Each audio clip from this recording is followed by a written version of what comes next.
नमस्कार, आप DD news देख रहे हैं। इस विशेष कार्यक्रम में आपका स्वागत है। मैं हूं अशोक श्रीवास्तव, मेरे साथ मेरे सहयोगी मार्कलेन हैं। नमस्कार। कोरोना का दौर है, प्रोटोकॉल ज़रूरी हैं, कोरोना के जो नियम हैं उनका पालन करना ज़रूरी है।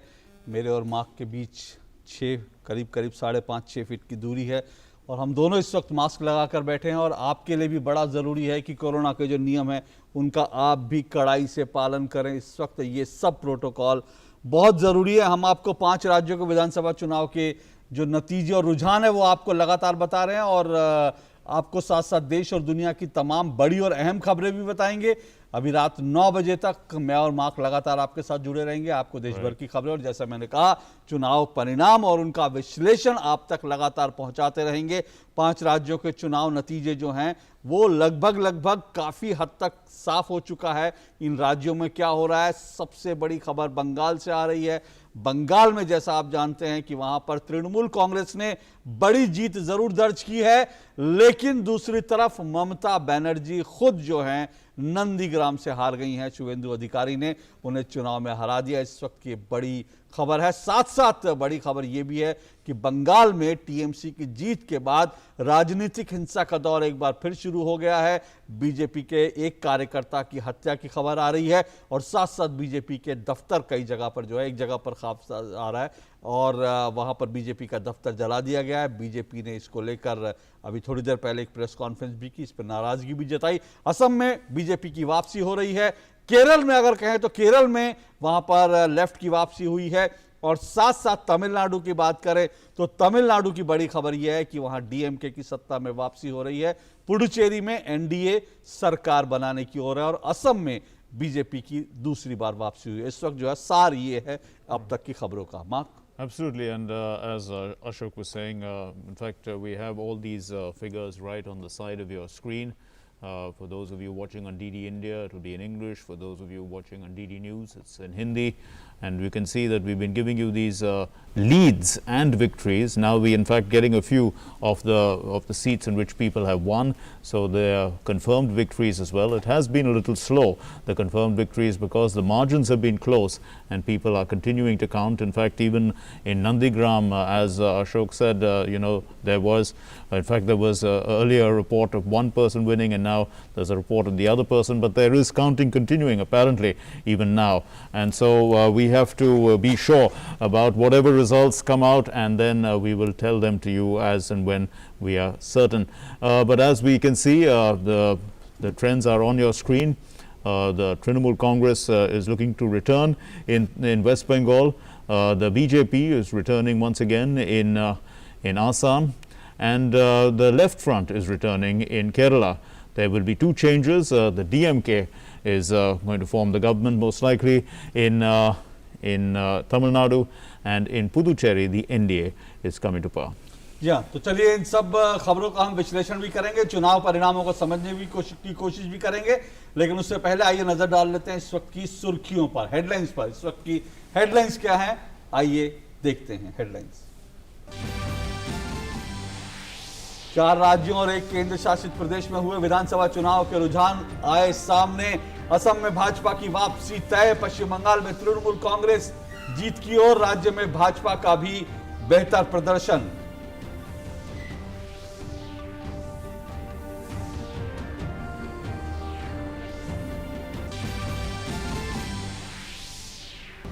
दक्षिण के राज्य तमिलनाडु में रुझानों के मुताबिक सत्ता परिवर्तन तय, डीएमके को स्पष्ट बहुमत मिलने के संकेत। केरल में फिर से पी विजयन की हुई वापसी।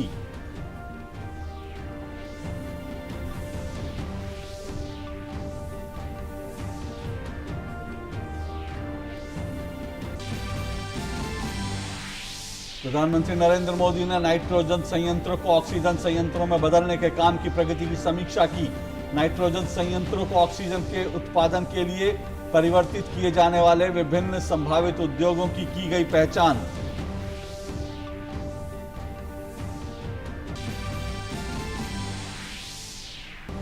कोरोना के बढ़ते संक्रमण के बीच ओडिशा और हरियाणा में बढ़ा लॉकडाउन। ऑक्सीजन एक्सप्रेस लगातार पहुंचा रही है राहत, विदेशों से मदद मिलना जारी।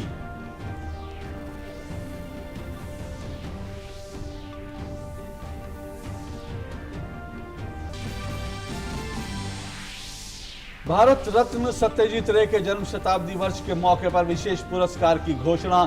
सूचना प्रसारण मंत्री प्रकाश जावड़ेकर ने किया ऐलान। सत्यजीत रे को कई बेहतरीन फिल्मों के लिए किया जाता है याद।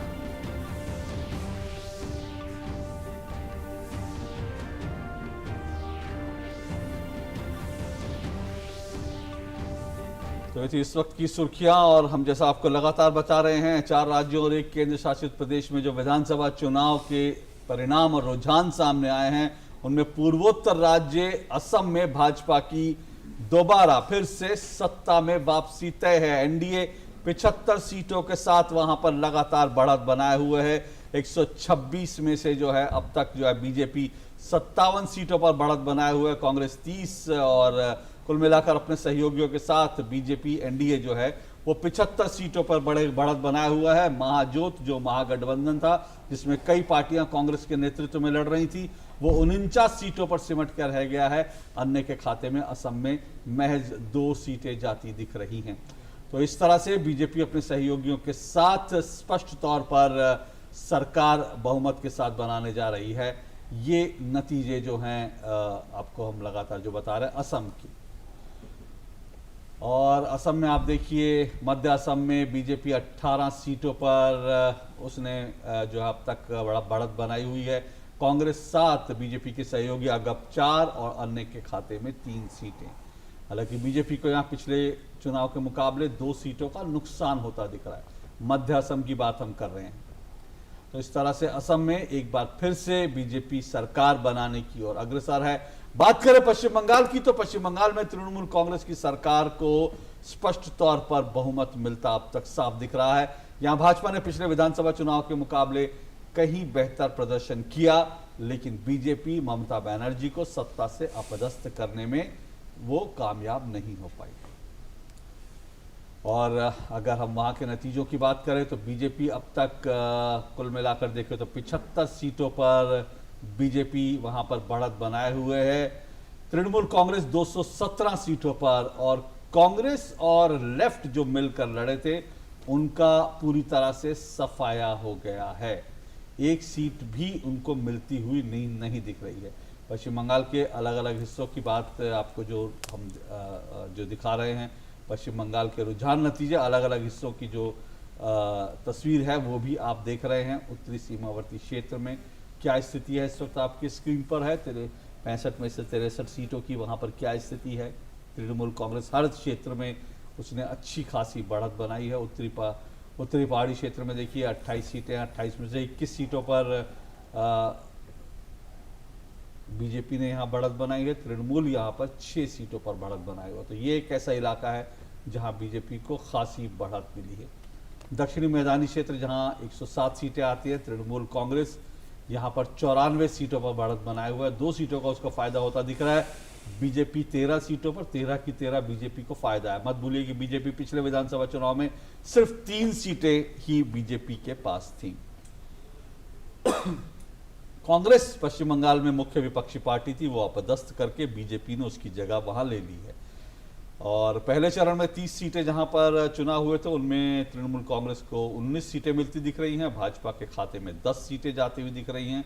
यहां पर पहले चरण में जो है वो सीधा टीएमसी को 8 सीटों का नुकसान होता दिख रहा है।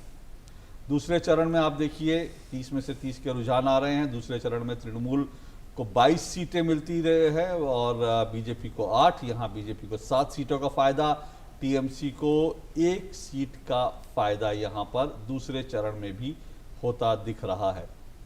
तीसरे चरण की बात करें तो तीसरे चरण में 31 सीटों के लिए वोट हुए थे। यहाँ तृणमूल कांग्रेस को 29 सीटें ही मिलती दिख रही हैं तीसरे चरण में। नुकसान फायदा कुछ नहीं है। बीजेपी ने यहाँ पर 2 सीटें और 2 सीटों की बीजेपी को यहाँ पर बढ़त है। अन्य निर्दलीय किसी के खाते में तीसरे चरण में कोई सीट जाती नहीं दिख रही है। चौथे चरण की बात करें, 44 सीटों के लिए मतदान हुआ था। इसमें 31 सीटें बीजेपी 31 सीटें तृणमूल कांग्रेस के खाते में जाती दिख रही हैं। 8 सीटों का टीएमसी को नुकसान, बीजेपी के खाते में यहां 13 सीटें जाती दिख रही हैं। 12 सीटों का बीजेपी को स्पष्ट तौर पर फायदा होता दिख रहा है। अन्य के खाते में यहां भी कोई सीट नहीं। पांचवा चरण देखिए, 45 सीटों के लिए मतदान हुआ था। यहां पर तृणमूल कांग्रेस को 28 सीटें मिलती दिख रही हैं। जिसमें से 4 सीटों का नुकसान है बीजेपी को, यहाँ 16 सीटें, और 16 की 16 सीटें बीजेपी को फायदा यहाँ पर, जो 5वां चरण है उसमें। छठा चरण देखिए, 43 सीटों का यहाँ पर चुनाव हुआ था। 37 सीटें टीएमसी को मिलती दिख रही हैं, 5 का फायदा, और बीजेपी के खाते में 6 का फायदा। यहाँ पर तब तक जो है देश में कोरोना को लेकर संकट शुरू हो गया था। छठे, 7वें, 8वें चरण की अगर बात करें तो 7वां चरण 36 में से 34 के रुझान मिल रहे हैं। टीएमसी को 24 सीटें प्लस 12, बीजेपी को 10 सीटें, हालांकि प्लस है, लेकिन यहाँ पर 7वें चरण में टीएमसी को 12 सीटों का फायदा होता दिख रहा है। और इस वक्त तक पूरे देश में कोरोना को लेकर के जो है वो खबरें और सब चीज़ें शुरू हो गई थी, प्रचार टाल दिया गया था। 8वां चरण में 26 सीटें टीएमसी को, 35 में से 9 सीटों का फायदा यहाँ पर मिल रहा है। 8वां और आखिरी चरण, जबकि तमाम रैलियां और प्रचार जो है लो प्रोफाइल कर दिया गया था, उस वक्त की ये तस्वीर है। 9 सीटें भाजपा के खाते में इस चरण में, जिसमें से 8 उसको प्लस हैं। And we can see that in Greater Chennai, this is the figures. We can see 16 seats and 14 for the DMK and 1 for the AIDMK, 1 for the Congress. The Congress, of course, is with the DMK, so that is the alliance. It is less by 5 for the AIDMK, plus 4 for the DMK, and 1 plus 1 for the Congress. And this is in Kaveri Basin in Tamil Nadu. The DMK 23 seats, AIADMK 7, and the CPM with 2, and others with 4. So this is the tally in Tamil Nadu, northern Tamil Nadu, as we can see that the DMK has the dominant party there as well with 34, but less by 2 seats than the last time round in this particular part of Tamil Nadu. So of the 66 seats, it's 134, but last time it had 136. And the DMK has won 9 in, is leading, these are trends, leads and results in the Pallava Nadu area, which is 10 seats and quite a significant victory, because the other is the INC, which is also their alliance partner. So a clean sweep in that area. And in southern Tamil Nadu, the AIDMK has got 18 seats, down by 14, and the DMK has risen by 10, 31 seats. The Congress has got 3 seats more and 9 seats. So the Congress doing reasonably well with the help of the DMK. And the AIDMK has in western Tamil Nadu has held on 29 seats, but down by 10 seats, but it's still the dominant party in western Tamil Nadu of the 46 seats there. So this is where the stronghold of the AIDMK is, and the DMK has won 12 seats, up 7 from the last time round, and the Congress has won 2 remaining with those 2. Others have gained 3. Let's move on to Kerala now, and 44 seats from central Kerala, and the CPM has won 22 seats of the LDF, and the CPI has won 6. The Congress of the UDF has won 11 seats. These are leads and results. I'm just using the word "one" in the sense that they are ahead in all these seats and likely to win them. So the CPM has in northern Kerala, so in the North Kerala, this is 17 seats and leads and results, and the IUML has won 13, and the INC 6. Others have won 12. So we know in Kerala there's just 2 main groups, the LDF and the UDF, and the CPM, which is leader of the LDF, 22 seats in South Kerala. The CPI is 8, and the Congress has won 6. Others have won 12 in South Kerala, 48 seats there. Puducherry, which is the Union Territory, and the AINRC has won 9 seats, plus 1 again, and the independents have won 5, plus 4. The BJP There's won 4. They're in alliance with the AINRC, and others have won 6. Puducherry, and here we are looking again. This was 2016 results, so we're going back in time. So this was the situation in 2016, where the Congress had won 15, the AINRC had won 8, the AIADMK 4. And so this is leads and results today, and this is where the NDA has got 13 and the SDPA has won 6, the AMMK 0, and others were 5. So these are leads and results in Puducherry, 24 out of 30. So results in Puducherry coming in a little slower than other parts. ये अपने चुनाव रुझान और नतीजे जो अब तक के हैं वो हमने आपको बताया, और चुनाव का जो सबसे बड़ा उलटफेर है वो ये कि नंदीग्राम में ममता बनर्जी चुनाव हार गई हैं। ये पश्चिम बंगाल की सबसे बड़ा उलटफेर है। शुभेंदु अधिकारी ने, जो कभी ममता के बड़े सहयोगी थे, उन्होंने साथ छोड़ा। नंदीग्राम में उन्होंने ममता को चुनौती दी, ममता ने चुनौती स्वीकारी और शुभेंदु अधिकारी ने कहा था कि अगर मैं नंदीग्राम में ममता को नहीं हरा पाया तो मैं राजनीति छोड़ दूंगा। लेकिन शुभेंदु अधिकारी ने दरअसल ममता बनर्जी को चुनाव हरा दिया। और इन चुनाव नतीजों पर हमारे साथ बातचीत करने के लिए इस वक्त 3 मेहमान जुड़ रहे हैं। आइए परिचय करवा दूं। गोपाल कृष्ण अग्रवाल जी हैं हमारे साथ, बीजेपी के राष्ट्रीय प्रवक्ता हैं। मेरे साथ स्वर्णाली मिश्रा जी टीएमसी के प्रवक्ता हैं, और अशोक कुमार टंडन, अशोक टंडन जी वरिष्ठ पत्रकार मेरे साथ जुड़े हैं। आप तीनों का बहुत बहुत शुक्रिया और स्वागत। सबसे पहले स्वर्णाली जी, आपको बहुत बहुत बधाई।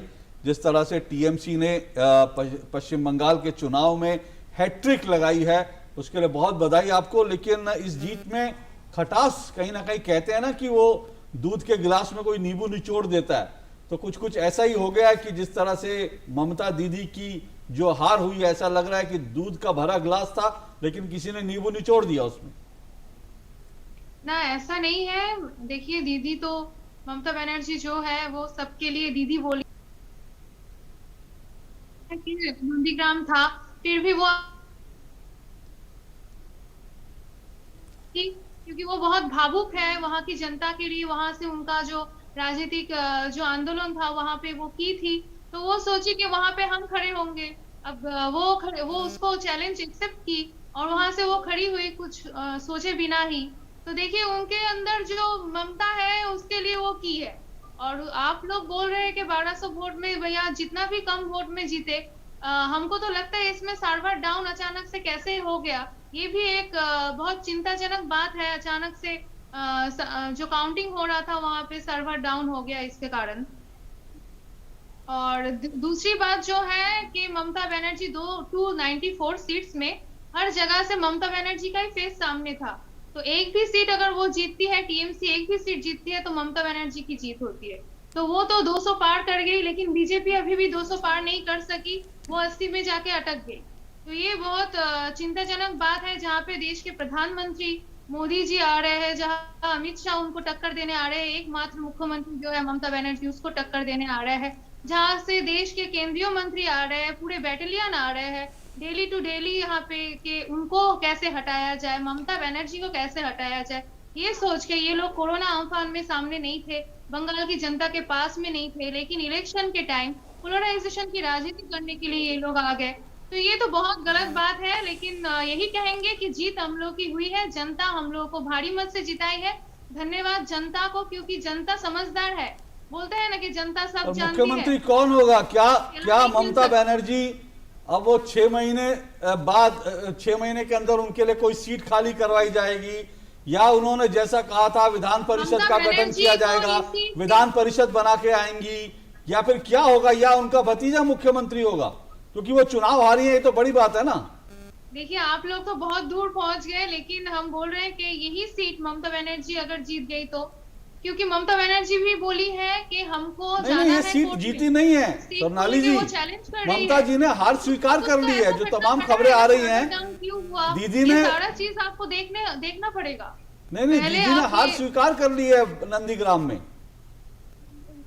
हाँ, सॉरी, दीदी ने, आपकी नेता ममता दीदी ने हार स्वीकार कर ली है नंदीग्राम में। उन्होंने कहा कई बार इस तरह के बलिदान देने पड़ते हैं, तो वो तो हार स्वीकार कर चुके हैं, इसलिए मैं सवाल पूछ रहा हूं आपसे।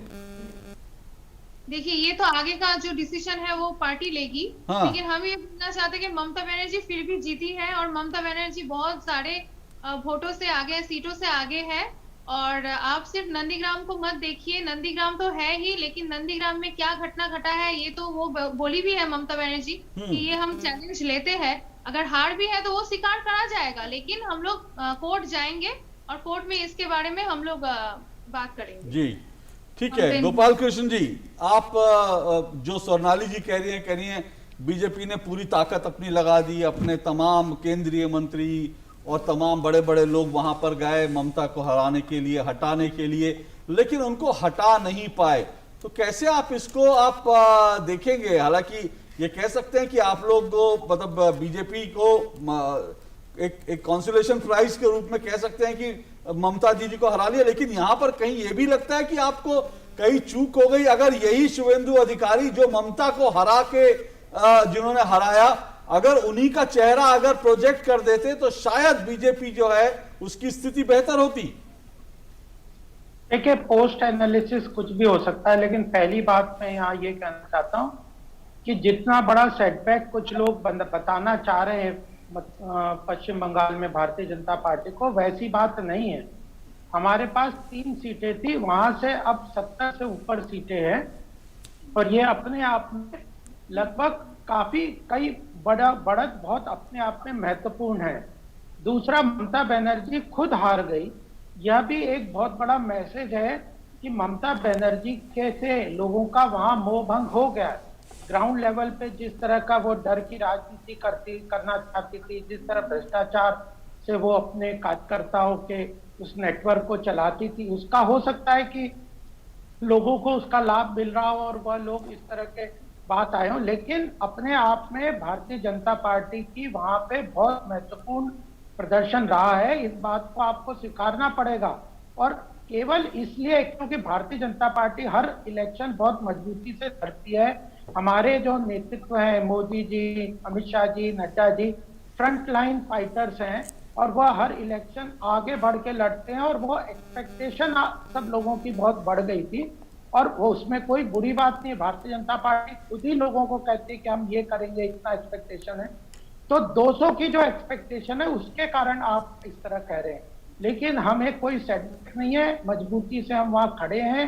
कई कारणों का हम एनालिसिस करेंगे। एक तो महत्वपूर्ण कारण सबसे बड़ा ये है कि ये जो तृणमूल कांग्रेस है और यह जो कांग्रेस है और लेफ्ट है, इन लोगों ने अंदर ही अंदर एक तरीके का वॉक ओवर दिया। इन दोनों ने अब पूरी तरह से इलेक्शन में कुछ भी अपना काम नहीं किया, और उसका कारण बहुत बड़ा वोट परसेंटेज लेफ्ट का और कांग्रेस का जो था वह इनको ट्रांसफर हुआ है। भारतीय जनता पार्टी का वोट परसेंटेज कोई बहुत बड़ा 19 के हिसाब से कम नहीं हुआ है, 16 के हिसाब से काफी बड़ा है।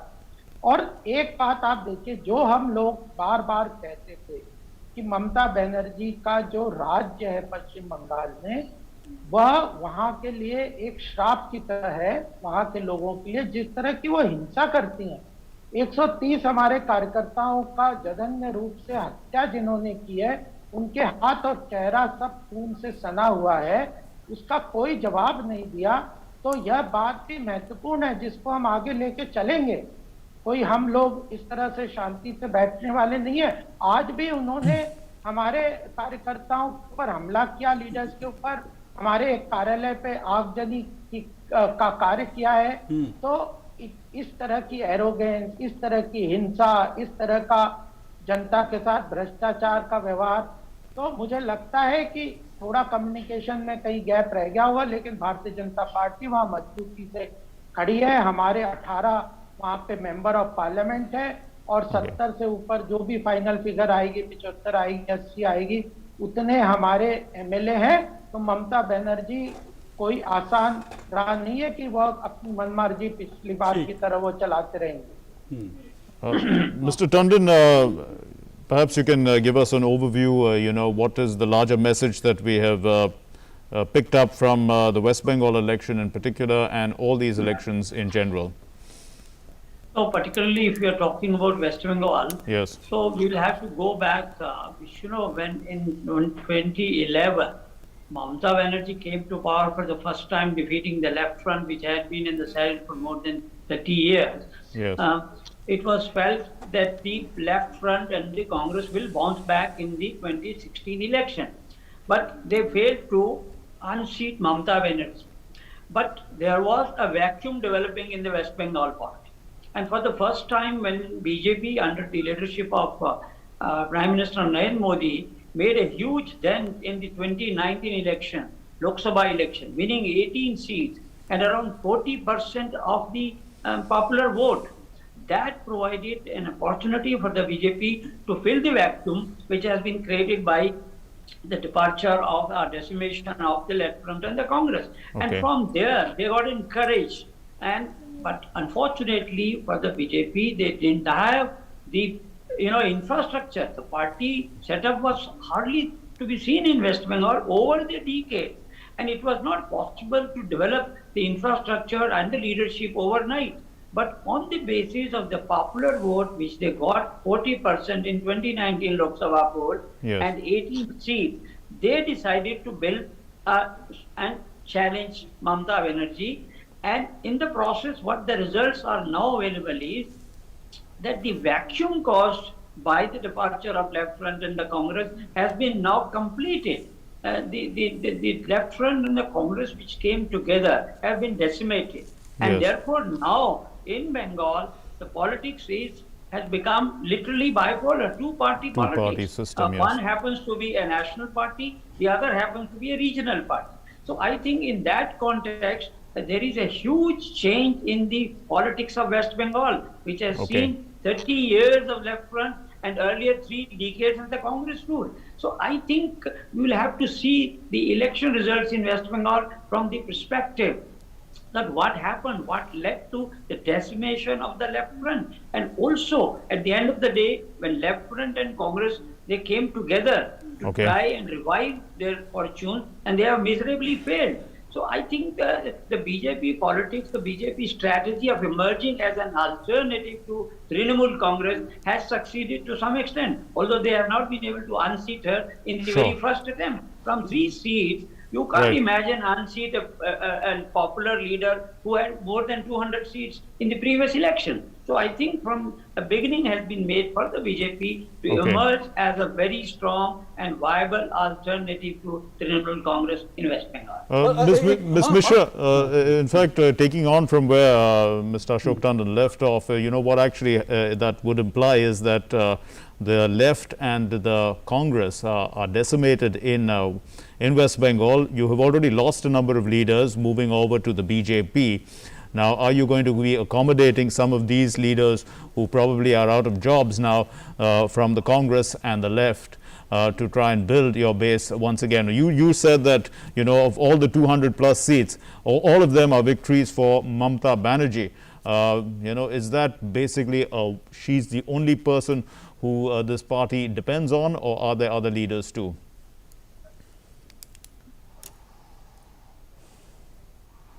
Ms. Mishra, that question was for you, ma'am. She couldn't understand. Sonali जी आप अच्छा ठीक है, आपके पास एक बार फिर आएंगे सोनाली जी। अशोक टंडन जी, जाहिर सी बात है, मैंने जो सवाल गोपाल जी से कहा था, गोपाल जी ने कहा कि पोस्ट जो एनालिसिस कुछ भी हो सकता है। जाहिर सी बात है, बीजेपी जो भी विश्लेषण करेगी बंद कमरों में करेगी, वो तो पार्टी की बात है, लेकिन एक पत्रकार होने के नाते, एक राजनीतिक विश्लेषक होने के नाते, यही जो नतीजे, जो रुझान हम देख रहे हैं, जैसा मैंने कहा कि जिस तरह से शुभेंदु अधिकारी ममता बनर्जी को नंदीग्राम में हरा लेते हैं, क्या आपको लगता है कि अगर शुभेंदु अधिकारी या किसी और लीडर को बीजेपी एक मुख्यमंत्री के चेहरे के तौर पर प्रोजेक्ट करती, तो क्या तस्वीर कुछ और हो सकती थी या बीजेपी और बड़े फायदे में हो सकती थी?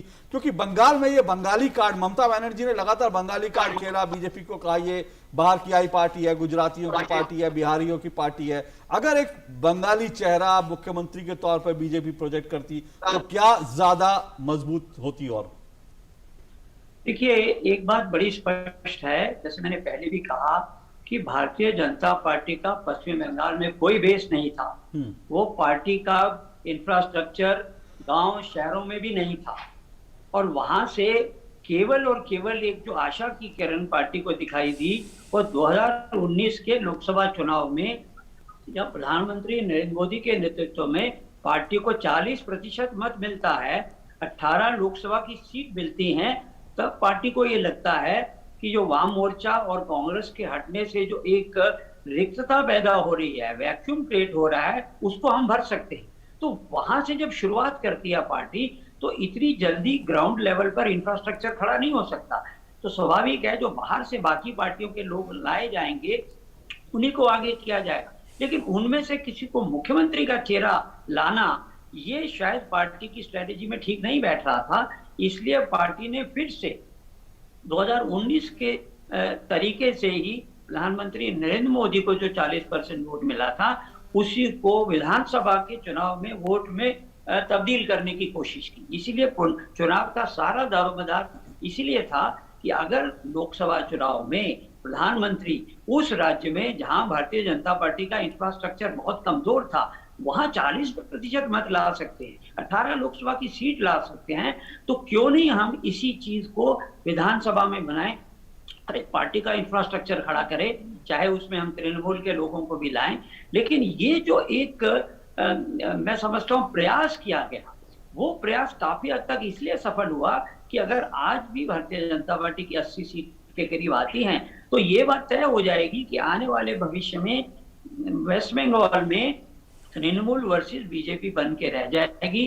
और यही परिणाम दिखा रहे हैं कि पूरा वाम मोर्चा और कांग्रेस किसी तरह से भी कहीं टिके हुए नहीं है। तो ये स्ट्रैटेजी गलत नहीं थी, लेकिन किसी को मुख्यमंत्री का चेहरा बनाना और वो भी बाहर से लाए हुए तृणमूल के ही किसी नेता को लाना, शायद ये पार्टी की स्ट्रैटेजी में ठीक नहीं बैठ रहा था, क्योंकि वहां पार्टी का संगठन तैयार किया जा रहा है, आगे के लिए तैयार किया जा रहा है। तो एक सीट पर अगर वो उन्होंने ममता बनर्जी को हरा दिया, ठीक है, क्योंकि वो उन्हीं का गढ़ रहा है। ममता बनर्जी भी जब नंदीग्राम में जीती थी तो इन्हीं के दम पर जी, लेकिन क्योंकि ममता बनर्जी ने बहुत से लोगों को नाराज किया था, तो उस कारण लोग छोड़कर जो हैं वो भारतीय जनता पार्टी में आए। लेकिन अब जो परिणाम आ रहे हैं, इससे देखिए एक बात बड़ी स्पष्ट दिखी जो चुनाव परिणामों में, कि ग्रामीण क्षेत्रों में भारतीय जनता पार्टी को सफलता मिल रही है। तो इसका अर्थ है कि भारतीय जनता पार्टी अब ग्रास रूट लेवल तक अपना एक ढांचा खड़ा करने में सक्षम हो रही है। इसलिए इस चुनाव परिणाम को पार्टी सकारात्मक तरीके से देखेगी, क्योंकि उन्होंने इतने बड़े प्रदेश में जहां 30 साल से ज्यादा वाम मोर्चा ने राज किया, 2 बार ममता बनर्जी ने किया, वहां पर एक रिक्तता कैसे रह सकती है? तो क्यों ना हम उस रिक्तता को पूर्ण करने के लिए पूरा जोर लगाएं। और जिस तरह से जोर लगाया गया उसमें ये एक आशा की किरण भी बनी, शायद हम इस बार पहली बार में ममता बनर्जी को हरा सकते हैं। 3 सीट एक पार्टी के पास, 200 से ज्यादा सीट दूसरी पार्टी के पास, तो इतनी जल्दी बदलाव हो जाता तो शायद ये तो राजनीतिक क्रांति कहलाती। लेकिन फिर भी मैं समझता हूँ इसमें एक बात स्पष्ट है कि क्षेत्रवाद काम करता है, जैसा आपने कहा, बांग्ला सेंटिमेंट ये काम करता है, और क्षेत्रवाद के कारण मैं समझता हूँ ममता बनर्जी को इसमें बहुत लाभ हुआ। क्योंकि अगर बंगाल के लोग मोदी को लोकसभा चुनाव में 18 सीट दे सकते हैं, 40% वोट दे सकते हैं, तो स्वाभाविक है जब राज्य विधानसभा के चुनाव होते हैं तो वो स्थानीय नेता को, जिसके पास एक क्षेत्रवाद का नारा भी था, उसके समर्थन में लोग खड़े रहे। तो ये कोई बहुत अतिशयोक्ति वाली बात मुझे नहीं दिखाई दी। जी हाँ, क्षेत्रवाद का नारा तो काम करता है, इसमें कोई दो राय नहीं है। इस बीच प्रधानमंत्री नरेंद्र मोदी ने तृणमूल कांग्रेस, ममता बनर्जी और साथ में केरल में पी विजयन को जीत के लिए बधाई दिया प्रधानमंत्री ने ट्वीट करके। लेकिन साथ साथ ये भी कहा है कि तमिलनाडु में MK स्टालिन को भी प्रधानमंत्री ने बधाई दिया, और साथ साथ बंगाल में जीत के लिए ममता बनर्जी को बधाई दिया है। ट्वीट सामने है, उन्होंने कहा बधाई ममता बनर्जी को। उन्होंने कहा कि केंद्र जो है हर तरह की मदद जो है लगातार पश्चिम बंगाल को देता रहेगा, लोगों की जो भावनाएं हैं, लोगों की जो एस्पिरेशंस हैं उसको पूरा करने के लिए, और कोविड-19 जो पेंडेमिक है उससे ऊपर उठने के लिए। The Prime Minister says, I would like to thank my sisters and brothers of West Bengal who have blessed our party From a negligible presence earlier, the BJP's presence has significantly increased. BJP will keep serving the people. I applaud each and every Karyakarta for their spirited effort in the polls. जी हाँ, तो ये And I would like to congratulate Pinarayi Vijayan and the LDF for winning the Kerala Assembly elections. We will continue working together on a wide range of subjects and to ensure India mitigates the COVID-19 global pandemic. So the Prime Minister there stating very clearly, of course, gratitude to the people of Kerala who supported our party in these elections. I appreciate the efforts of our industrious party Karyakartas who will continue serving the people of the state and strengthen the party at the grassroots level. And congratulations to Thiru M.K. Stalin and Ariva Lalyam for the victory in the Tamil Nadu Assembly elections. We shall work together for enhancing national progress, fulfilling regional aspirations and defeating the COVID-19 pandemic. So Prime Minister there very clearly mentioning COVID pandemic, working together to mitigate the COVID pandemic. Corona से लड़ना है तो पूरे देश को एकजुट होकर लड़ना पड़ेगा, लेकिन साथ साथ चुनाव में अब जो कुछ हुआ है उस पर हमारा विश्लेषण जारी है। तीनों मेहमान जुड़े हैं, लौटेंगे लेकिन इस छोटे से ब्रेक के बाद। खुश है ये आसमां जमीन, हर तरफ छाए हैं हम ये, ऐसी कूल है अपनी कहानी, चिल करके जीनी जवानी, चलने दे बस दिल की मनमानी। I'm cool, chill your दिल, I'm cool, chill your दिल, I'm cool, chill your दिल। क्या शर्मा रहा है? दांत खाज खुजली है, सबको होती है। जालिम लोशन मुझे दादी ने दिया और बोली चर्म रोगों पर पड़े भारी। जालिम लोशन है पुराना खिलाड़ी, जो पुराना वही बेहतर है। जालिम lotion, fastest, trusted, tested, PDO से। जालिम लोशन। कैसी हंसी मुस्कानों की धुन, जिंदगी मक्खन, खोलो ढक्कन डूबी-डूबी-डू, जिंदगी मक्खन।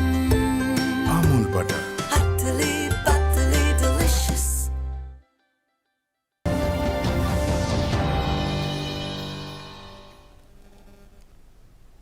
एक बार फिर स्वागत है आपका। तो पश्चिम बंगाल सहित 5 राज्यों के जो विधानसभा चुनाव नतीजे रुझान थे, हम उस पर लगातार बने हुए। 3 मेहमान हमारे साथ इस वक्त जुड़े हुए हैं, लेकिन आपको बता दें पश्चिम बंगाल में जीत की तरफ बढ़ रहे तृणमूल कांग्रेस के कार्यकर्ता एक बार फिर से ऐसा लगता है जैसे बेकाबू हो गए हैं। चुनाव नतीजे आने के बाद, इस चुनाव नतीजों की घोषणा के बाद अब टीएमसी के कार्यकर्ता कई जगह आगजनी कर रहे हैं। ऐसा एक मामला राज्य के आरामबाग में सामने आया, जहां तृणमूल समर्थकों ने बीजेपी दफ्तर को फूंक डाला। ये आप देख रहे हैं, टीएमसी के कार्यकर्ताओं ने आरामबाग में बीजेपी के दफ्तर को चुनाव में जीत के बाद आग लगा दी। और इस घटना के बाद भारतीय जनता पार्टी ने पश्चिम बंगाल विधानसभा चुनाव परिणाम के बाद आरामबाग में ये जो घटना हुई, जिस तरह से भाजपा कार्यालय को जला दिया गया, इस हिंसक हमले की बीजेपी ने निंदा की है। पार्टी प्रवक्ता संबित पात्रा ने आरोप लगाया कि एक तरफ तो चुनाव परिणाम घोषित किए जा रहे हैं और दूसरी तरफ तृणमूल कांग्रेस के कार्यकर्ता भाजपा कार्यालयों और कार्यकर्ताओं पर हमले कर रहे हैं। उन्होंने ये भी आरोप लगाया कि चुनाव परिणामों के बाद तृणमूल कांग्रेस के कार्यकर्ताओं ने बेलाघाट, शिवपुर, दुर्गापुर और उत्तर बर्धमान में भाजपा कार्यकर्ताओं पर हमले किए हैं। संबित पात्रा ने कहा कि लोकतंत्र में जीत या हार होती रहेगी, लेकिन हिंसा का कोई स्थान नहीं है। भाजपा प्रवक्ता ने इस मुद्दे पर प्रशासन पर भी सवाल उठाए हैं। बंगाल के नतीजों के बाद जिस प्रकार से आगजनी हो रही है, जिस प्रकार से भारतीय जनता पार्टी के कार्यालयों के ऊपर हमले हो रहे हैं, जिस प्रकार से हिंसा व्याप्त हो रहा है बंगाल के अंदर, ये चिंताजनक है। हमने सारे एविडेंसेस के साथ, वीडियोस के साथ इन विषयों को मीडिया के सामने भी रखा और स्थानीय प्रशासन को भी इन विषयों से अवगत कराया, मगर बड़े दुख के साथ कहना पड़ रहा है, उसके बाद आदरणीय ममता बनर्जी ने प्रेस कॉन्फ्रेंस भी किया, मगर इस विषय को कहीं भी अपने संज्ञान में नहीं लिया। ममता बनर्जी अभी भी केयरटेकर चीफ मिनिस्टर हैं, एक रिस्पॉन्सिबल पार्टी से आती हैं। भारत के डेमोक्रेसी में, लोकतंत्र में हिंसा के लिए कोई स्थान नहीं है और मुझे लगता है कि तृणमूल कांग्रेस की सरकार को, तृणमूल कांग्रेस के नेता को एक रिस्पॉन्सिबल तरीके से इस विषय को संज्ञान में लेते हुए प्रशासन को दुरुस्त करना चाहिए और जो हमले और हिंसा हो रहे हैं उन्हें रोकना चाहिए। Indeed, so that is a subject that we have discussed in the past, but we'll raise it once again. Mr. Agarwal, so the issue is of, a culture of violence that seems to be prevalent in West Bengal, and we've seen it for some time. What would you say? Because when what I've read, I mean, from what we read of the Prime Minister's tweets, the Prime Minister, the tall leader that he is, we know that the party draws a lot of inspiration from him, but he spoke about the Karyakartas and the grassroots workers.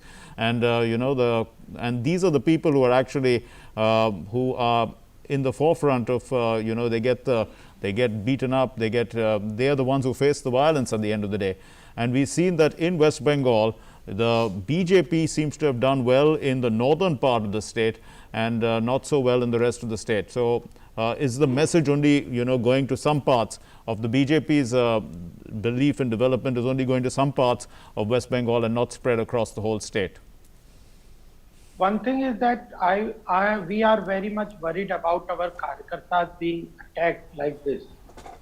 This we expected that we had been talking about this, and this is not the thing which is in democracy at all appreciable, and it should be condemned. We request all the good thinking people who appreciate democratic process in the country should come out and condemn this violence. Then only these goons, Trinamool Congress party goons will be stopped. Otherwise, they will unleash this kind of violence. They had been doing, and our Karyakartas had been facing like this. But this time she should also know that we have more than 70 people in the assembly and more than about 18 MLAs in the parliament. So she should desist from that. We expect her to be respecting the institutions and the democratic values of the country. Second thing is that we will continue to work for the benefit and welfare of the people of Bengal. We thank them that they have shown an overwhelming support for Bharatiya Janata Party and have elected 18 parliament members and more than 70 or around 80 MLAs. So we will stand by them. We will put Mamata Banerjee to accountable with regard to the level of corruption and other things. And we also expect that other parties will also join us in this effort. The internal assessment about various sections, what happened, why we could not perform the way we were expected, all these analysis surely will be done, and we will surely work for in the future for strengthening party further. Ms. Mishra, the Prime Minister had spoken about COVID and working together.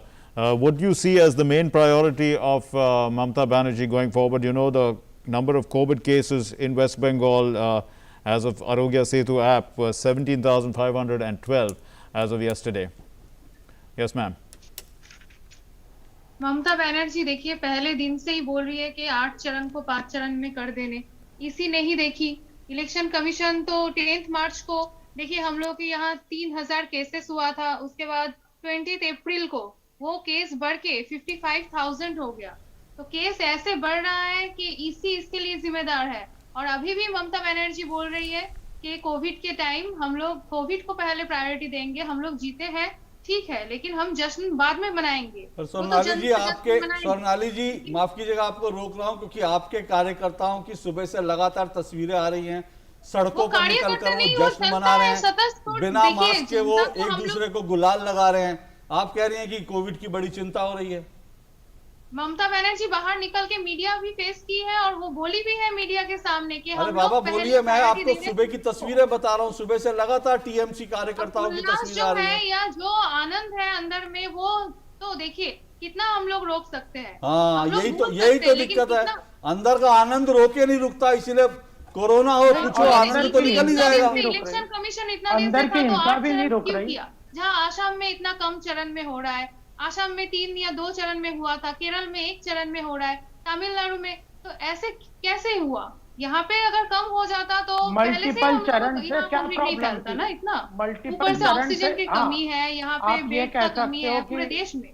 यहाँ पे तो हम लोग फिर भी मल- यहाँ पे टास्क फोर्स गठन की है ममता बनर्जी। नहीं, आपने फिर नहीं, भी मल्टी- मेरे पूरे सवाल देश का में जो जवाब, हालत है, एक मिनट गोपाल ऑक्सीजन जी के लिए रुकिएगा, बच्चे मर रहे हैं। आपने फिर भी मेरे सवाल का जवाब नहीं दिया। मैं कह रहा हूं कि सुबह से आपने कहा कि हमारे अब आनंद नहीं रुक सकता, तो सवाल यह है कि आप चुनाव आयोग को तो कहेंगे कि चुनाव आयोग ने 8 चरणों में चुनाव करा दिया, लेकिन आपके कार्यकर्ता निकल तो कर बोल रहे जश्न हैं, लोगों मनाएंगे में उमंग जब है, चुनाव दीदी आयोग उस जीती पर रोक है। लगाएगा, तब आप नहीं करेंगे। लेकिन बहरहाल दूसरी बात यह है कि आप, क्या ये भी आनंद है, कार्यकर्ताओं को आनंद है कि जो है निकले और बीजेपी के दफ्तर फूंक दिए? क्या ये भी कार्यकर्ताओं का, टीएमसी ये गलत कार्यकर्ताओं बात है। को जीत देखिए, का आनंद पहले है? तो इसकी जांच होनी चाहिए, इसकी जांच होनी चाहिए। और कौन हिंसा करता है, जो जब शांतन बोसु बीजेपी के नेता जब बोलते हैं शीतलकुची के पहले लॉ एंड ऑर्डर 6 तो महीना स्टेट पहले का वो क्या सब्जेक्ट बोले है। थे कि गोली हम सीआरपीएफ को बोल देंगे कि पैर निशाना करके नहीं, छाती निशाना करके जाना चाहिए। तो कौन हिंसा फैलाता है हम लोगों को पता है। जगह जगह में शीतलकुची होगा, कौन बोलता है ये हम लोगों को पता है। दिलीप घोष बोलते हैं ये सब। तो हम लोग में ये सब नहीं है। पोलराइजेशन की भी राजनीति हम लोग नहीं करते, हिंसा की भी राजनीति नहीं करते। हम लोग बोल रहे हैं Law कि and- देखिए ममता बनर्जी जानती है कि आनंद है, सब में इतना उल्लास है। अब हम लोग बोल रहे हैं कि अपने से कि सब कोई नॉर्म्स एंड रूल्स फॉलो करो, लेकिन नहीं कर रही है जनता। तो इसमें हम लोग क्या कर सकते हैं? फिर भी चलिए, जितना हम हो लोग- सक रहा है हम लोग प्रशासन लॉ के एंड ऑर्डर तरफ तो से इनके बोल रहे हाथ में है। हैं। लॉ एंड ऑर्डर तो आपके हाथ ये में है। स्ट्रिक्टली फॉलो किया चाहे जा रहा है। आपको और क्या? जांच करनी है, हिंसा की जांच करनी है, या आनंद या उल्लास की जांच करनी है, आपके हाथ में, आपको करना चाहिए। इसमें अगर आप ये कह रहे हो कि हम सत्ता नहीं चला सकते, हम तो ये कंट्रोल नहीं कर सकते, तो फिर क्या आप करोगे? तो कंट्रोल तो किया जा रहा है। इलेक्शन कमीशन जब बोली थी 500 लोग करके रैली करो, ये किसके लिए बोली थी, किसके फायदे के लिए? आज के ये 500 हिंसा तो जन रोकना है ना आपको। आप पहले ये आपको देखिए ना, हिंसा रोकनी है या यहाँ नहीं पे है? लॉकडाउन में आप कह ममता रहे हो बनर्जी कि ही बोली है। आप लॉकडाउन कह में रहे जो हो हुआ जांच है करनी वो भी चाहिए। हम लोग ही अलाउ तो- किए हैं। तो ये जांच जनता के करिए हित ना, के लिए जांच है। का आज ऑर्डर भी बोला दीजिए। जा रहा है कि हम लोग कोई उल्लास नहीं करेंगे।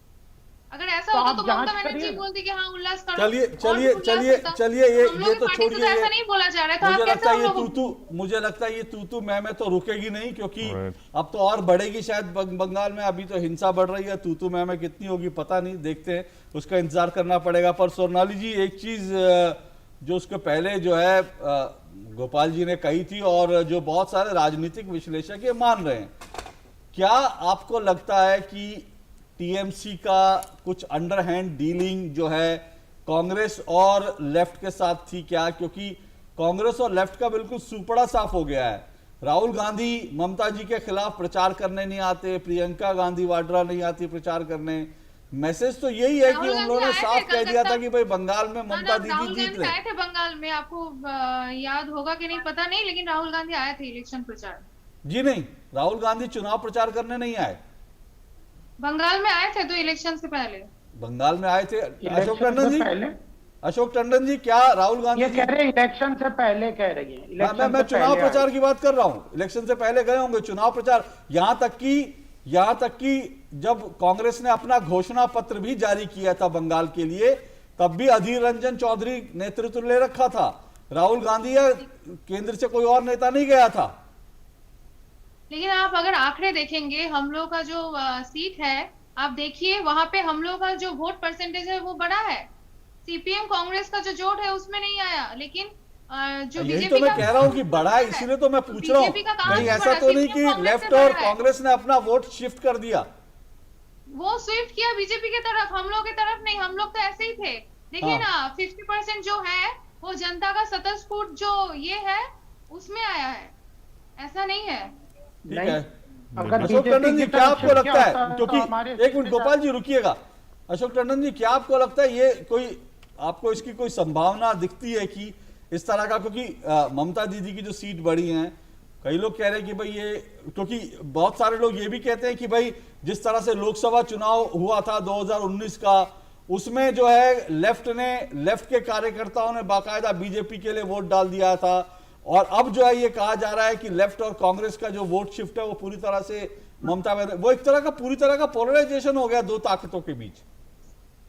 देखिए, चुनाव के दौरान कांग्रेस के वेस्ट बंगाल के नेताओं ने कहा था कि कि यदि ममता बनर्जी को चुनाव के बाद कुछ सीटों की कमी रहेगी तो कांग्रेस उनका समर्थन करेगी। इस पर वाम दलों में और कांग्रेस में आपस में मतभेद हुए थे जो स्पष्ट रूप से सामने भी आए थे। लेकिन ये कहकर एक तरह से कांग्रेस नेतृत्व ने ये संदेश दिया था कि भाई हम सचमुच में, और कांग्रेस ने मान भी लिया था कि हम कहीं रेस में है नहीं। लेकिन मेरा ऐसा मानना है कि ये करके अगर उन्होंने मान लो किया भी है तो इससे जो वाम दल और कांग्रेस पश्चिमी बंगाल की राजनीति से बाहर हो गए हैं, ये दोनों पार्टियों या दोनों मोर्चाओं के लिए आत्मघाती है। वो वाम दल जो लगातार 30 साल से ज्यादा पश्चिमी बंगाल में राज करते रहे, वो अगर केवल इसलिए कि भारतीय जनता पार्टी को रोकना है इसलिए वो इस पूरे प्रदेश की राजनीति से बाहर हो जाते हैं तो इसको आत्मघाती कहेंगे। यही स्थिति कांग्रेस की है। उनको बजाय अपने प्रदेश में वापसी करने के वो बिल्कुल पीछे हट गए हैं।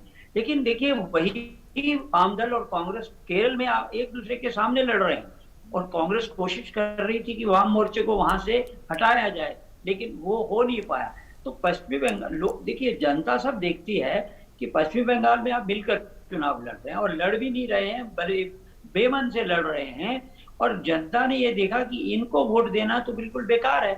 इसलिए जनता ने, पश्चिमी बंगाल की जनता ने या तो अपना वोट भारतीय जनता पार्टी को दिया या फिर तृणमूल को दिया। इसलिए आप देखेंगे कि लगभग एक भी सीट पर वाम मोर्चा और कांग्रेस का गठबंधन जीता हुआ दिखाई नहीं दे रहा। तो ये जो जितना भी गेन है दोनों के हटने से, स्वाभाविक है या तो भारतीय जनता पार्टी का हुआ है या तृणमूल को हुआ है। लेकिन पश्चिम बंगाल की राजनीति में एक नया अध्याय जो शुरू हो गया है, उसने पूरे वाम मोर्चे को पश्चिम बंगाल की राजनीति से बाहर कर दिया और कांग्रेस बिल समाप्ति कर दिया। तो ये जो विश्लेषण है ये दल बाद में करेंगे और उसमें ये जो अभी बहस आप कर रहे हैं इसके कोई मायने नहीं है कि अंदर से किसी मिलीजुली इस तरह से आपस में साठगांठ थी, इसका कोई महत्व नहीं है। राजनीति में ऐसे साठगांठ ना होती है, अगर हो तो आत्मघाती होती है, यही मेरा कहना है। और कुल मिलाकर जिस तरह से तृणमूल कांग्रेस ने लगभग अपनी सारी सीटें, मैं आपको इसलिए 2019 के चुनाव की बात कर रहा था, 40% मत जो भारतीय जनता पार्टी को मिला प्रधानमंत्री के नेतृत्व में, वो लगभग सारा वाम मोर्चे और कांग्रेस के दम पर था। उनके वोट शेयर तभी समाप्त हो गया था, 2019 में ही समाप्त हो गया था। ममता बनर्जी का तो 2016 का 46% मत तो 2019 के लोकसभा चुनाव में भी था। तो कुल मिलाकर भारतीय जनता पार्टी ने पश्चिम बंगाल की राजनीति में वाम मोर्चा और कांग्रेस को जिस तरह से डालकर बाहर कर दिया है, ये इस चुनाव का सबसे महत्वपूर्ण पहलू है। Okay, we're going to take a short break, and when we come back, we'll continue this discussion. To stay with us, you're watching our continued coverage of the elections to 5 states and one union territory, the results which are coming out still today. And we're going to take a short break. When we come back, we'll return with our guests. Do stay with us.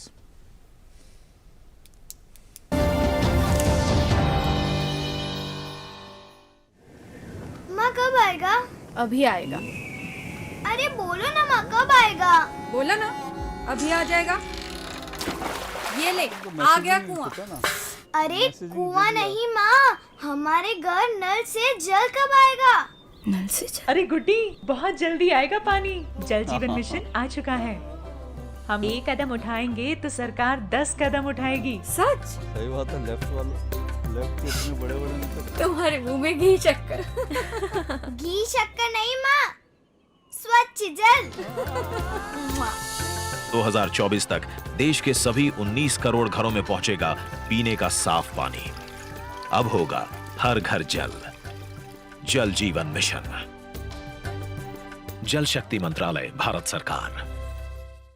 क्या शर्मा रहा है? दांत खाज खुजली है, हमें भी होती है। जालिम लोशन मुझे दादी ने दिया और बोली चर्म रोगों पर पड़े भारी। जालिम लोशन है पुराना खिलाड़ी, जो पुराना वही बेहतर है। जालिम lotion, fastest, trusted, tested, TDO से। जालिम लोशन।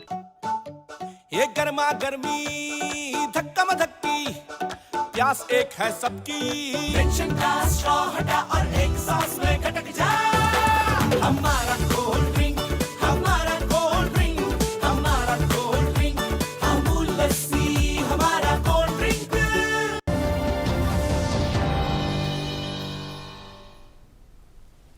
बार फिर आपका स्वागत है। हम 5 राज्यों के विधानसभा चुनाव के जो नतीजे हैं उन नतीजों पर, रुझानों पर लगातार बने हुए हैं।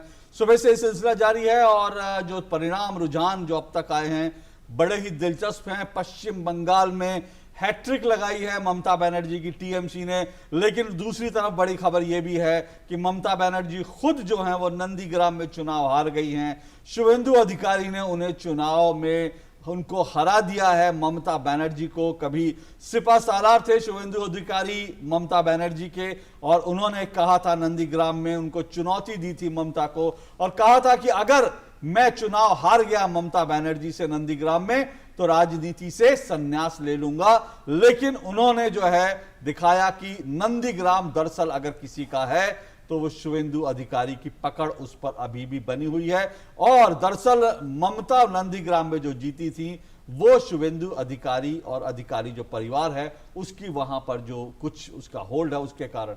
ये आप देखिए, ये आप दृश्य देख रहे हैं शुवेंदु अधिकारी के जीत का ऐलान करते हुए।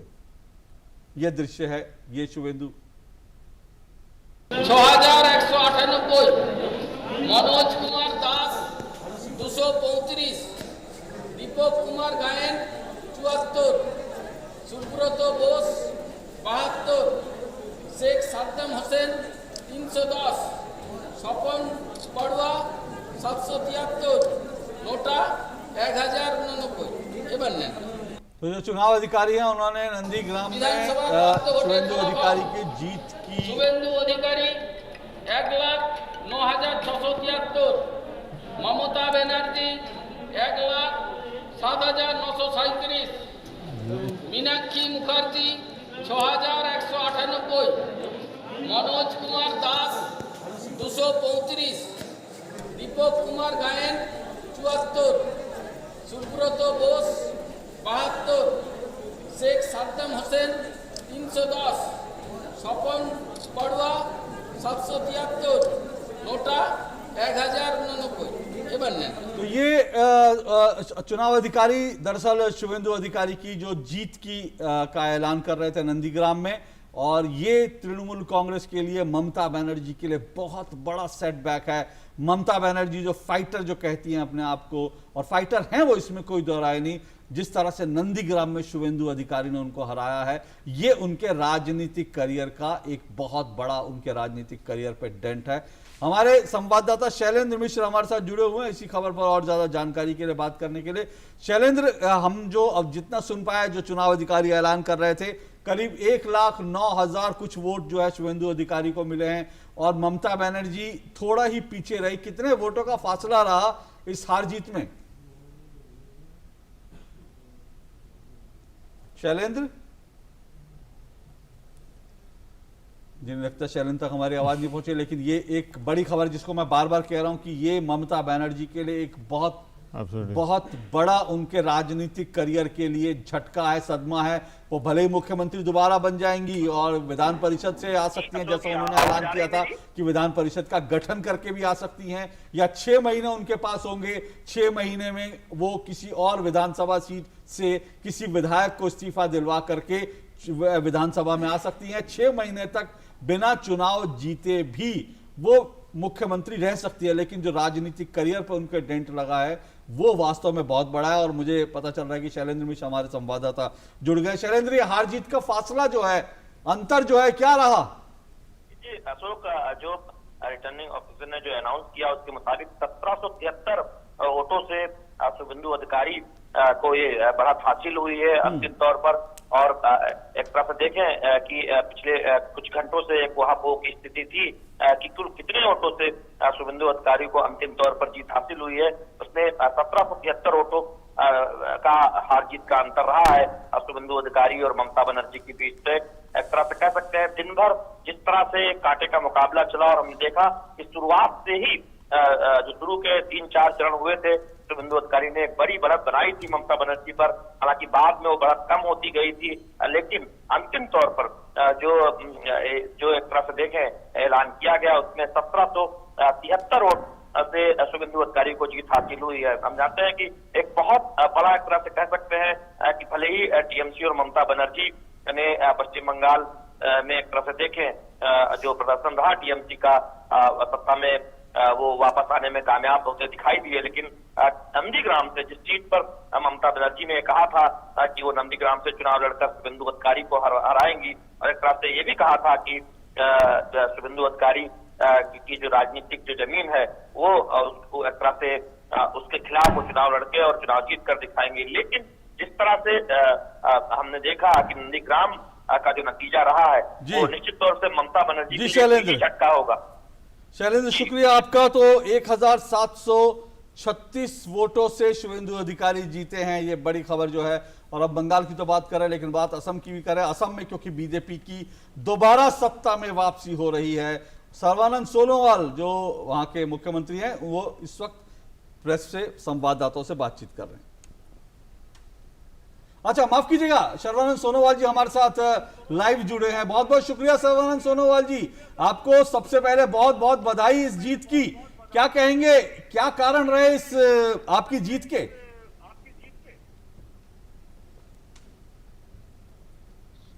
सबसे पहले तो मैं हमारी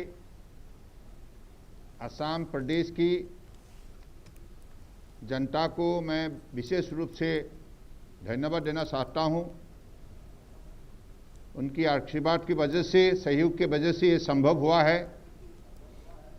और पिछले 5 साल के अंदर हमारे देश के परम आदरणीय प्रधानमंत्री नरेंद्र मोदी जी का जो मार्गदर्शन हमें मिला और उन्होंने जिस नीति के आधारित हमें प्रदेश को आगे बढ़ाने का सलाह दिया, सबका साथ, सबका विकास, सबका विश्वास, इस नीति के आधारित हम लोगों ने असम प्रदेश के सब वर्गों की लोगों को साथ में लिया और हमारे विकास की दिशा पर हम चलने लगे। और इनके जरिए हम लोगों ने सबको इंसाफ दिया, इज्जत दिया और आगे बढ़ने के लिए मौका दिया। इसके वजह से आज असम की जनता ने फिर से दोबारा एनडीए सरकार असम में गठन करने के लिए हमें मौका दिया है। तो इसलिए मैं असम की बराक ब्रह्मपुत्र पहाड़ और घाटी में बसे हुए सभी वर्गों की जनताओं को विशेष रूप से फिर से एक बार धन्यवाद देता हूं। अगर हम लोगों को विजय हासिल हुआ है, विजय प्राप्त हुआ है, इसके पीछे जनता का सबसे बड़ा योगदान है। साथ साथ में हमें पिछली 5 साल के अंदर केंद्रीय सरकार की तरफ से जो मदद मिला है, विशेष रूप से माननीय प्रधानमंत्री नरेंद्र मोदी जी, माननीय गृह मंत्री अमित शाह जी और सारे केंद्रीय सरकार के मंत्रीगण ने जैसे हमें सहयोग किया है, इसके वजह से आज असम में विकास संभव हुआ है। लोग विकास का तस्वीर देखने लगे और ईमानदारी से पिछली 5 साल के अंदर हम लोगों ने जैसे काम किया, दुर्नीति के खिलाफ, भ्रष्टाचार के खिलाफ हमने निरंतर लड़ाई जारी रखा और हमारे सुशासन व्यवस्था को संभव किया। इसकी वजह से असम में बसे हुए हर व्यक्ति को इंसाफ मिला है, इज्जत मिला है और सबको साथ लेकर समाज को मजबूत बनाने के सिलसिले में हमने पिछले 5 साल के अंदर जो कदम उठाए, इसके वजह से असम के अंदर शांति का माहौल संभव हुआ है। विशेष रूप से आतंकवाद को खत्म करने के लिए केंद्रीय सरकार की तरफ से माननीय प्रधानमंत्री जी, माननीय गृह मंत्री जी ने जो मजबूत कदम उठाए और असम में उग्रवादी में शामिल हुए जो युवा है जी, वो उग्रवादियों का ये उन्होंने रास्ता छोड़कर, हिंसा का रास्ता छोड़कर अहिंसा के रास्ते पर भारत संविधान के ऊपर विश्वास व्यक्त किया और मेन स्ट्रीम पर उन लोगों ने भी शामिल हो गए, जिसके वजह से असम के अंदर शांति का माहौल बना और शांति का माहौल बनने के वजह से जनता को सुबह शाम निश्चिंत होकर अपनी कर्मभूमि में मेहनत करने का एक मौका मिला। तो इसलिए इसके वजह से मैं विशेष रूप से माननीय प्रधानमंत्री नरेंद्र मोदी जी को और माननीय गृह मंत्री अमित शाह जी को धन्यवाद देता हूं, और साथ साथ में कोरोना वायरस के खिलाफ मजबूती से लड़ने के लिए हमें जो साहस और सहयोग केंद्रीय सरकार की तरफ से दिया गया है, इसके वजह से आज कोरोना वायरस इस संकट समय पर हम अपने स्टेट को संभालने में सफल हुए हैं। आप लोगों को भी मालूम है, कोरोना वायरस का फर्स्ट जो वेव थे, उसी समय असम के अंदर इस परिस्थिति को ऐसे संभाला गया जिसके वजह से असम का लोगों को काफ़ी राहत मिला। तो इसलिए ये जो हमने जो साहसिक कदम उठाए, इसके पीछे परम आदरणीय प्रधानमंत्री जी का आशीर्वाद है, सहयोग है जी।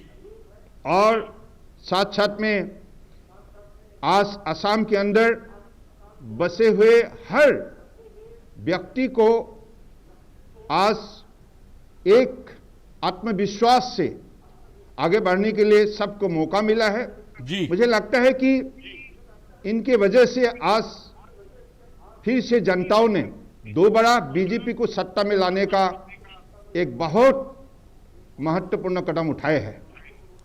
सर्वानंद जी, अगर स्टेट की बात करें, असम की बात करें, कांग्रेस ने वहां बहुत ताकत लगाई थी। राहुल गांधी लगातार वहां पर आए थे, प्रियंका गांधी तो वहां पर आई, प्रियंका गांधी वाड्रा वहां पर चाय बागानों में घूमी, उन्होंने चाय की पत्तियां तोड़ी। लेकिन क्या कारण है कि कांग्रेस की चाय वहां पर आपने बनने नहीं दी? देखिए, एक बात है, कांग्रेस ने लंबे समय तक राज किया, वो सत्ता में थे, और इतने लंबे समय पे सत्ता में रहते हुए उन्होंने सारे मजदूरों का समस्या को इसका एक स्थायी समाधान निकालने में कभी भी उन्होंने कदम नहीं उठाए। नारा देने में कांग्रेस माहिर है, लेकिन कर्मभूमि में ईमानदारी से आम जनताओं को इंसाफ देने में वो विफल है। तो इसलिए किसी भी हालत पर जनता उनकी बातों पर विश्वास नहीं करते। तो मुझे लगता है कि इसलिए कांग्रेस ने जितना भी कोशिश क्यों ना करे, कांग्रेस का ऊपर जनता का बिल्कुल विश्वास नहीं है, आस्था नहीं है। इसलिए उनकी कहना जनता ने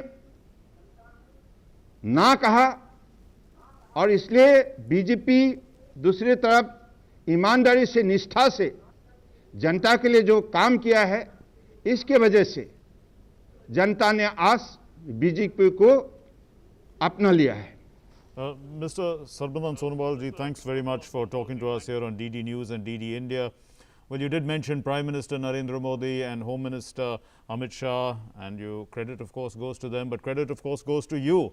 Now, how much of that credit would you say goes to your team and your deputy Himanta Biswa Sarma?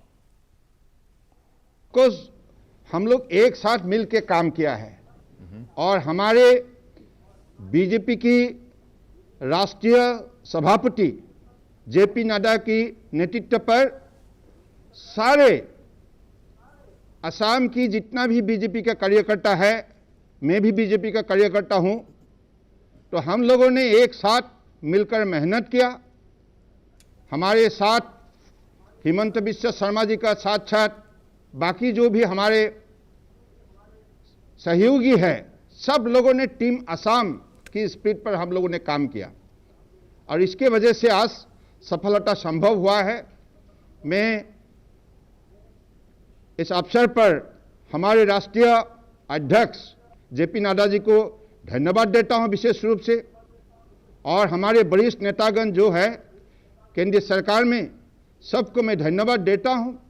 इन लोगों सब लोगों ने असम में आके हमें हौसला दिया, हिम्मत दिया, सहयोग किया और कुल मिला के हमारे जो टीम स्पिरिट थे और हमारे देश का आदर्शवादी नेता नरेंद्र मोदी जी के नेतृत्व पर हम लोगों ने जैसे सुबह शाम मेहनत किया, इसके वजह से आज एक परिवर्तन का माहौल हम लोग बनाने में सफल हुए और जनता ने भी हमारे जो कोशिश को देखते हुए जनता भी सहमत हुए, क्योंकि हमारे बीच जो टीम स्पिरिट थे, इस टीम स्पिरिट में सद्भावना और सहयोगिता का जो हमारे दृष्टिकोण, इस विषय को खास करके जनता ने पसंद किया। You have, in your tweets, you have thanked the people of Majuli. You have also thanked the people of Assam. Now, I mean, what is your main priority, one would ask, both for your constituency and for Assam at this current time? Target is to make Assam a self-reliant state in the near future. हमारे देश के परम आदरणीय प्रधानमंत्री जी ने आत्मनिर्भर भारत अभियान को सफल बनाने के लिए देशवासियों को आह्वान किया है और इसलिए भविष्य में हमारा लक्ष्य रहेंगे कि हम भी असम को आत्मनिर्भर असम की रूप में खड़ा करें। लेकिन सोनोवाल जी, आपने जो बीजेपी का घोषणा पत्र था उसमें 10 बड़े वादे किए गए थे, 10 बड़े संकल्प जताए गए थे बीजेपी के घोषणा पत्र में।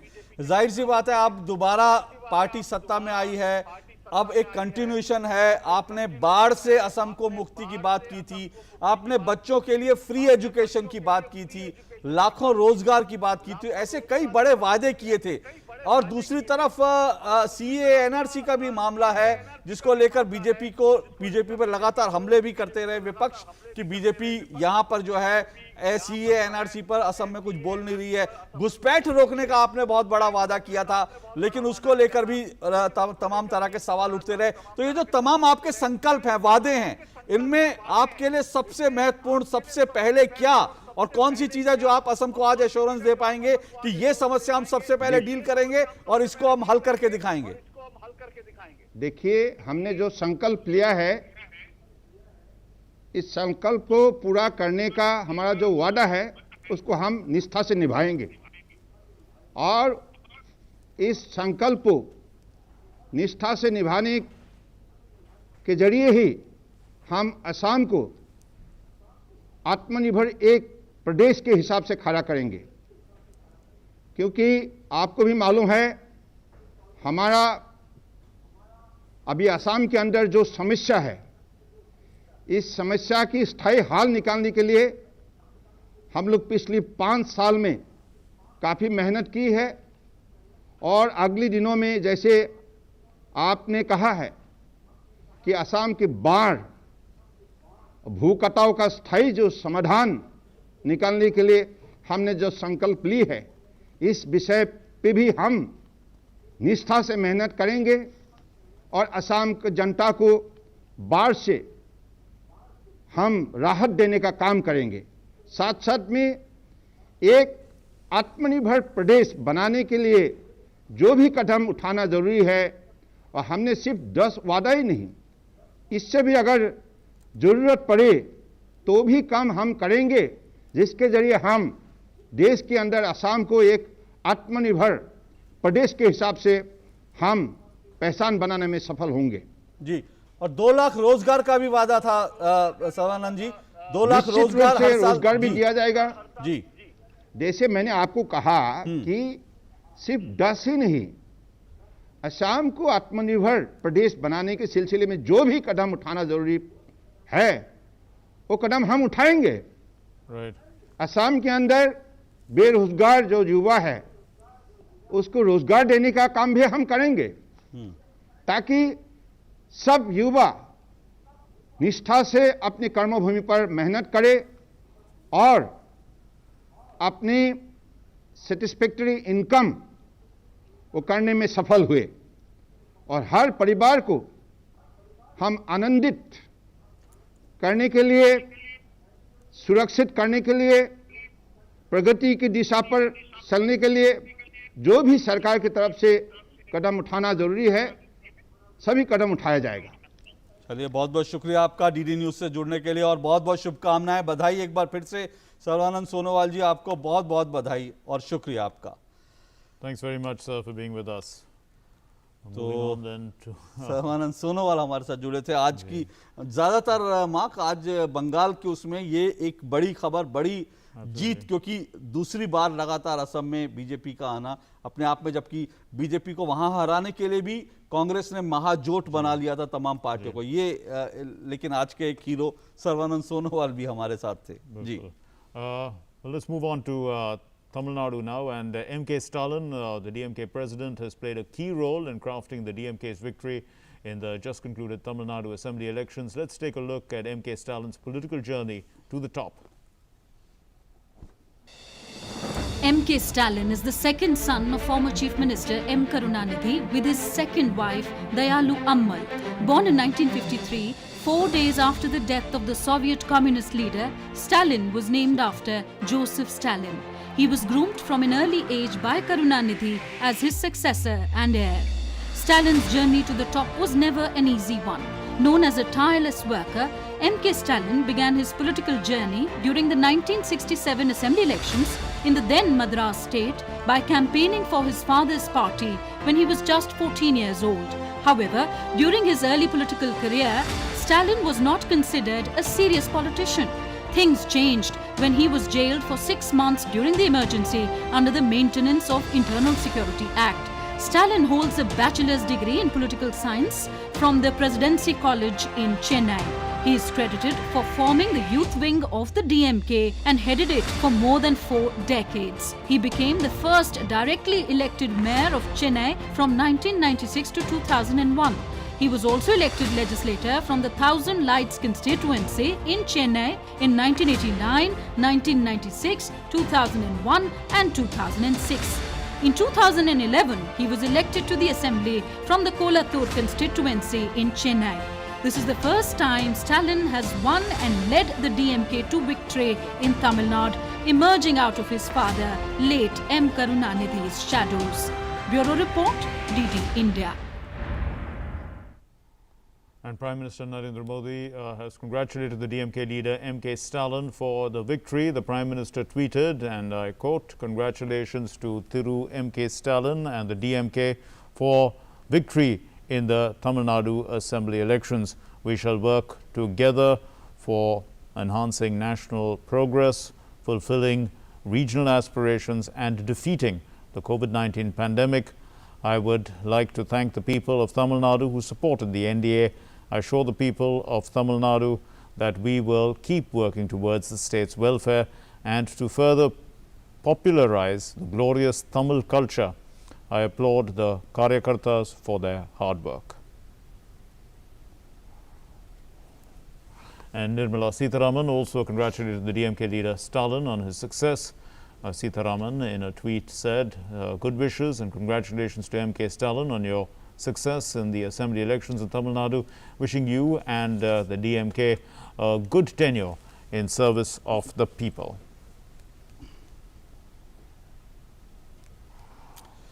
जी हाँ, तो इस वक्त हमारे साथ दो मेहमान भी जुड़ चुके हैं और आइए दोनों का परिचय करा दें। हमारे साथ दो वरिष्ठ पत्रकार शेखर अय्यर जुड़ रहे हैं और रामकृपाल सिंह जी जुड़ रहे हैं। दोनों बहुत वरिष्ठ पत्रकार हैं और जाहिर सी बात है शेखर जी, दक्षिण पर तो बात होगी लेकिन माँ इससे पहले दक्षिण पर बात करें। रामकृपाल जी, आपसे एक छोटा सवाल मैं बंगाल को लेकर ही कर लेता हूं, क्योंकि बंगाल में जो आज हुआ है, ठीक है, तृणमूल कांग्रेस उन्होंने हैट्रिक लगाई है, बीजेपी सबसे बड़ी पार्टी बन गई है, लेकिन जो बीजेपी ने कहा था उतने तक नहीं पहुंच पाई। लेकिन इन सबके बीच एक जो बड़ी खबर वो ये है कि लेफ्ट का, वामपंथियों का सफाया हो गया है। जिस राज्य में 30 साल तक सरकार में रहे, सत्ता चलाई, वहां से सफाया हो गया है। कांग्रेस का भी पूरी तरह से सफाया हो गया है। पिछली बार 44 सीटें थी, प्रमुख विपक्षी पार्टी थी, उसका भी सफाया हो गया। तो क्या ये कह सकते हैं कि वामपंथ की, लेफ्ट की पश्चिम बंगाल से बिल्कुल विदाई है और अब वापसी संभव नहीं है, जैसा कि हर जगह से होता रहा है? निश्चित रूप से देखिए, मोटे तौर पर अगर आप देखें जो आज 5 राज्यों का है, उसमें से 3 राज्यों ने अपनी अपनी पोजीशन वहां की जो भी सत्तारूढ़ पार्टी थी उसने रिटेन किया है। केरल, पश्चिम बंगाल और Assam.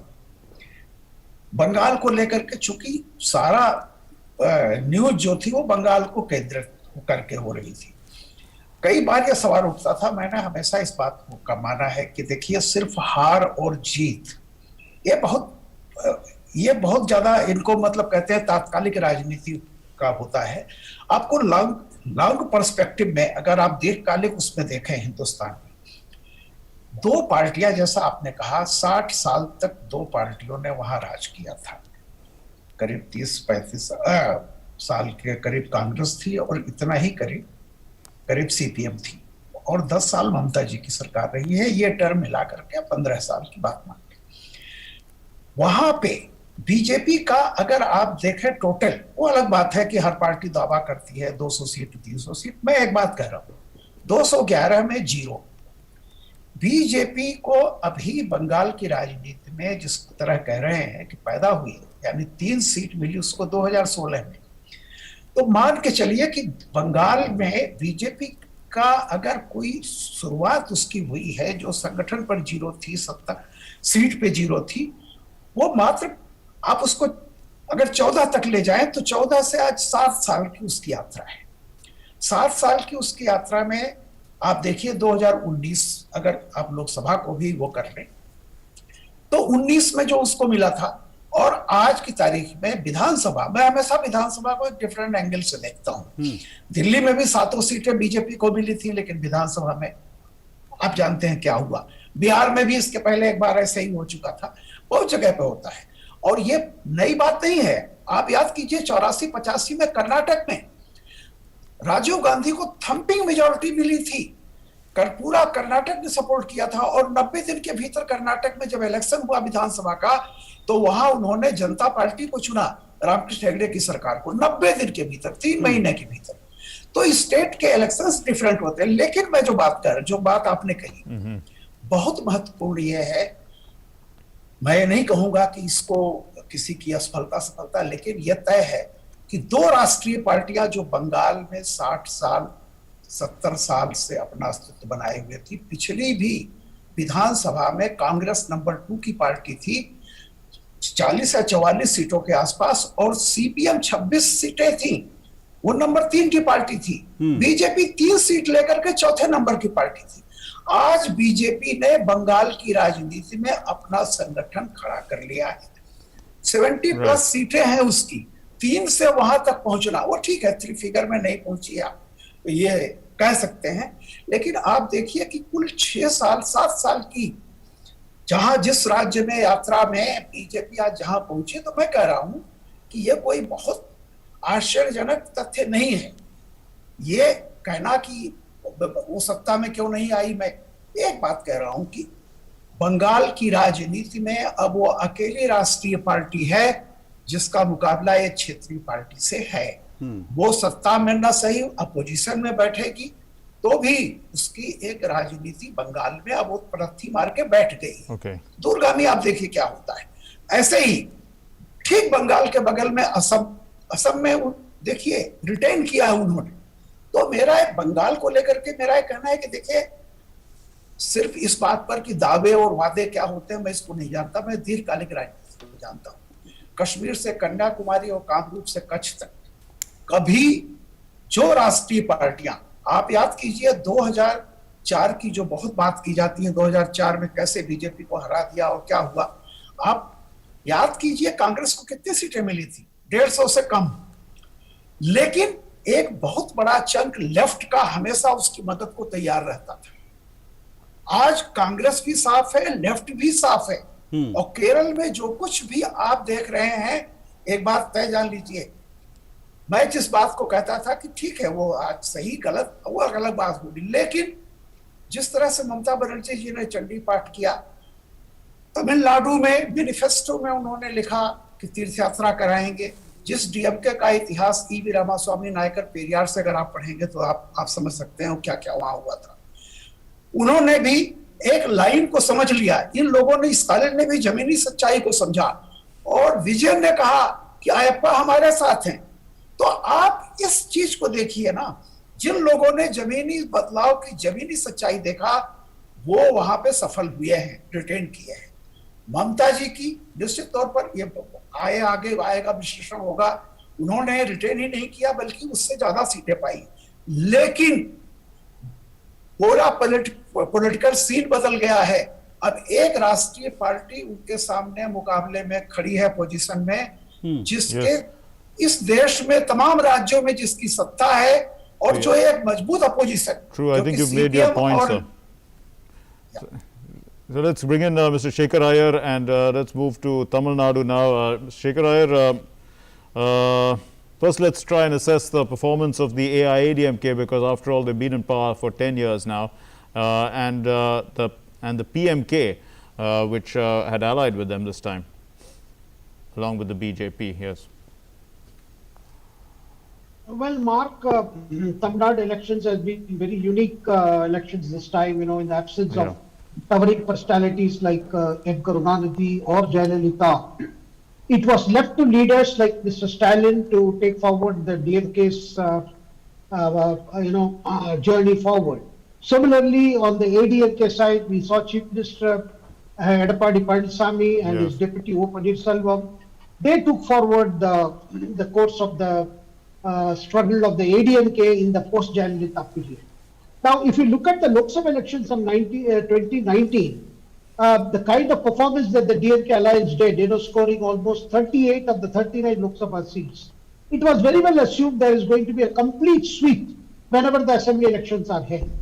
But contrary to expectations and even contrary to several exit poll and opinion poll projections, what we are seeing today is the kind of results we saw in 29 has not been replicated in this assembly elections. The fact that the DMK has not swept the elections, has managed to win 136 seats, which is 118, which is the cutoff mark and little more. And ADMK, which thought would have a complete washout, has managed to score 89 seats, around that figure, which goes to show that you are going to see ADMK as a very robust opposition. And this has happened despite several factional problems in ADMK. You had, the release of Shashikala, the former aide of Jayalalitha from the prison, and the challenge posed by TTV Dinakaran, but we have seen how TTV Dinakaran has himself lost in the election. Yes. So today the ADMK has managed to put up a show despite several things going against it, which is itself a remarkable thing.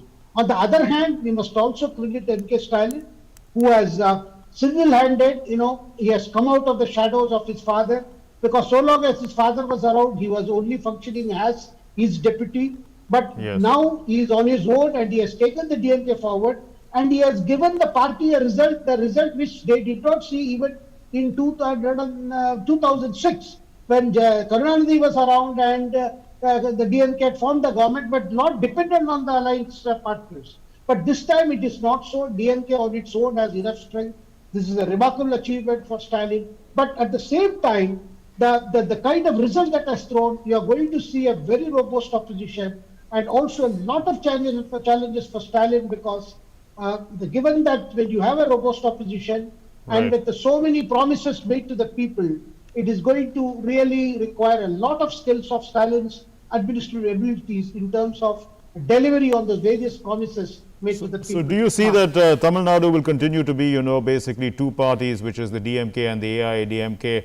Or do you see a space for, perhaps Kamal Hassan thought that, this was a space that could develop. And you see, that there would be an emergence of cinema stars in politics in Tamil Nadu? Well, Kamal Hassan, bearing his own seat from Coimbatore South, I think his party has completely... No, that's what I was... True. Yeah. But I mean, do you see a future for them, or they're going to be wiped out, or they don't have a future at all? No, it is going to be a difficult scenario, because, bearing the DMK and its parties under its umbrella, And similarly, ADMK and its alliance partner PMK. For others, all other players, it is going to be a tough challenge because they had contested in almost all the seats in Tamil Nadu, but the result that they have got is, I think in several constituencies, I doubt whether they have managed to even retain deposit. So therefore, this is a very new scenario where people are looking at a DMK-led alliance and an ADMK-led alliance. But we have to also note this time BJP, being under the alliance with ADMK, has also managed to make some mark, which is itself is a very unique scene, that this is the first time, they have been part of an alliance of ADMK and they have managed to make some impression on the voters. Mark. Indeed, yes. So let's then look at the future of Tamil Nadu as a state. It has been moving between the AIDMK and DMK, and it seems to be continuing in that direction. But they have also, through a coalition system, played a role at the center. That doesn't seem to be the case any longer. Would you say that? Because the BJP is firmly entrenched in the center. So this is going to be a regional state, in a sense, that does not seem to be sending too much representation in government to the center, if this kind of alliances continue. Well, that is actually the big challenge for Mr. Stalin, because he would have to rework his relationship with the center, because so far we have seen that the DMK has been part of the opposition alliance, which has been always attacking the central government. But now, as a chief minister of Tamil Nadu, he will be required to have a better working relationship with the prime minister, with the central government, because Tamil Nadu is dependent on the center for a lot of things. As I understand the financial situation of Tamil Nadu, which is quite precarious, considering that several, the kind of freebies that have been announced, the pressure that will be there on the financial resources to, fulfill some of these demands, because a lot has been promised, and I do not know how Stalin is going to take forward his own election manifesto and try to implement some of the promises made. That would require heavy management of the financial resources. At the same time, at least to start with, you have the corona crisis, which will require Stalin to work in close coordination with the center. And for some time, the politics will have to be kept aside, because that is a big challenge. That is also a challenge before Mamata, because Mamata would also need to look at, because it is next another 5 years, she will have to rework her relationship with the center, because politics is on one side, but you will have to work with the center, and the confrontation attitude will not benefit either Mamata Banerjee or Stalin. And the Prime Minister in his congratulatory messages has already, identified COVID and cooperation with regard to COVID as a key priority. What would you say? That is obviously the key focus. And what sort of a role do you think did COVID play in this election, Mr. Shekhar Iyer? We are talking specifically about Tamil Nadu, but in general in all the states. You see, if you look at the elections, that schedule that was there for Assam, Kerala, Tamil Nadu and Puducherry, during that period, the COVID was, the second wave of the COVID was actually in its beginning. So therefore, we did not see much of the virulent form which we saw during the Bengal's last 2 or 3 phases. Therefore, I think probably these states escaped that particular period. But nevertheless, what we are seeing now is all these states are now facing fresh challenges. And the fact that the Prime Minister himself mentioned in his congratulatory messages, both to Mamata and to Mr. Stalin, that the center looks forward to working with the states to meet their aspiration, and also the challenge posed by COVID-19 is very significant. And I would expect both Mamata and Stalin to take forward this Prime Minister's appeal and work in close coordination. Because, when the first the pandemic happened last year, we saw a lot of difference of approach between Mamata Banerjee and center, which the center even had to send teams to see that the state government implemented some of the protocols. I hope we do not have a similar situation. And Mamata Banerjee-led the new government in Bengal, goes for a very coordinated approach, because whether it is requirement of vaccines or oxygen, politics will have to be rather the temptation to resort to political rhetoric should be somehow contained.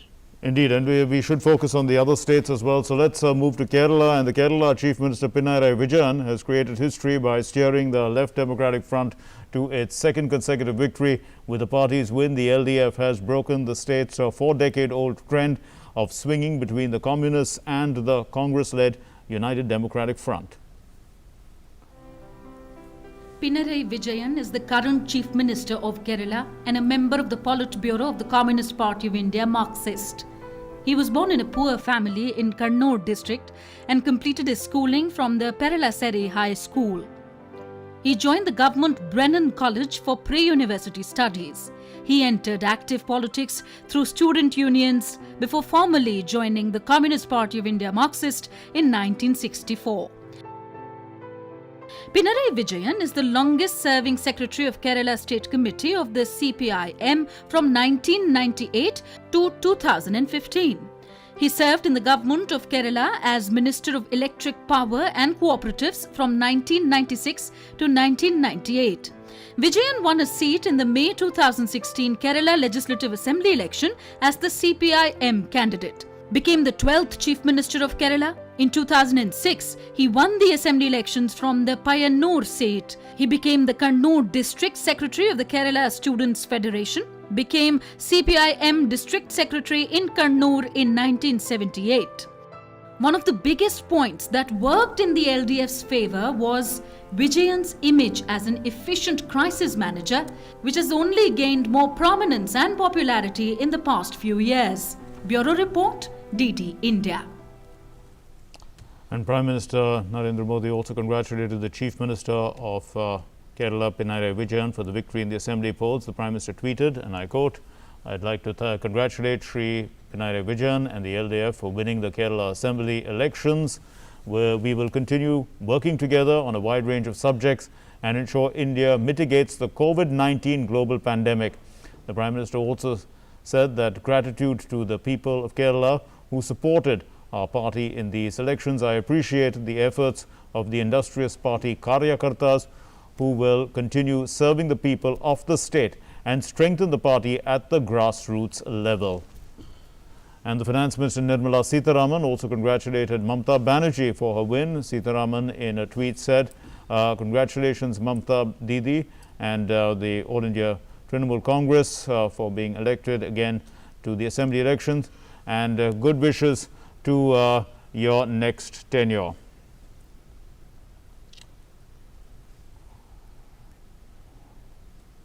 तो केरल में जो है left की एक बार फिर से वापसी हुई है। पिनराई विजयन के नेतृत्व में जो है लेफ्ट की दोबारा एक बार सत्ता में वापसी हुई है। रामकृपाल जी, अगर यहाँ के चुनाव की बात करें, केरल के चुनाव की बात करें, क्योंकि मैं केरल के संदर्भ में कांग्रेस के परफॉर्मेंस को और कांग्रेस को थोड़ा समझने की कोशिश कर रहा हूं, क्योंकि ये हम सब देख रहे थे कि जिस तरह से केरल के इन चुनावों का नेतृत्व जो है एक तरह से राहुल गांधी ने खुद संभाला हुआ था, वो खुद जो है उन्होंने पूरी ताकत वहां लगा दी। क्या आपको लगता है कि इन चुनाव नतीजों के बाद, केरल के नतीजों के बाद, कांग्रेस में जो old guard versus young guard की जो लड़ाई चल रही थी वो और ज्यादा गंभीर होगी, क्योंकि G21 कांग्रेस का जो भाई गुट बना हुआ है वो लगातार जो है जो कुछ फैसले हो रहे हैं उससे संतुष्ट नहीं दिखाई दे रहा था? देखिए अशोक जी, आज की जो कांग्रेस की हालत है, देखिए कांग्रेस का वर्तमान जिसको कहते हैं ना, मुझे सिवाय कांग्रेस में नेताओं के कार्यकर्ता तो मुझे दिखाई नहीं पड़ते। अगर होते तो आज ये हालत नहीं होती। तो ये कांग्रेस में क्या होगा नहीं होगा, क्योंकि कांग्रेस इस समय उस तरह की पार्टी हो गई है कि अगर गांधी परिवार का कोई है तो ठीक है, नहीं तो मैं क्यों नहीं। ये संकट कांग्रेस के समय बहुत पुराना है। तो अब ये उनका है कि कांग्रेस क्या होती है नहीं होती है। लेकिन मैं एक बात कह रहा हूं कि डाउन द लाइन अगर कोई ग्राउंड रूट पर कार्यकर्ता कांग्रेस में आज क्यों रहना चाहेगा, उससे क्या भविष्य दिखाई पड़ रहा है। चलिए एक दो चुनाव की बात हो तो बात हो जाती है, अलग होती है, लेकिन लगातार 2014 के बाद से जो हालात हैं, आप देखिए, मैं नहीं समझता हूं कि वो एक पार्टी जिसको मैं बहुत सम्मान करता हूं कि एक राष्ट्रीय पार्टी का होना बहुत जरूरी है अपोजिशन के रूप में, लेकिन आज आप देखिए जो मैंने कहा कि बंगाल से पूरी तरह सफाया हो चुका है लेफ्ट का और कांग्रेस का। अगर ममता बनर्जी के खिलाफ वहां थे तो नंबर 2 पे तो कांग्रेस थी वहां पे और बहुत समय तक महामूल भी किया है। सीपीएम उसके साथ थी तो कुछ अलग कुछ होता, लेकिन नहीं हुआ।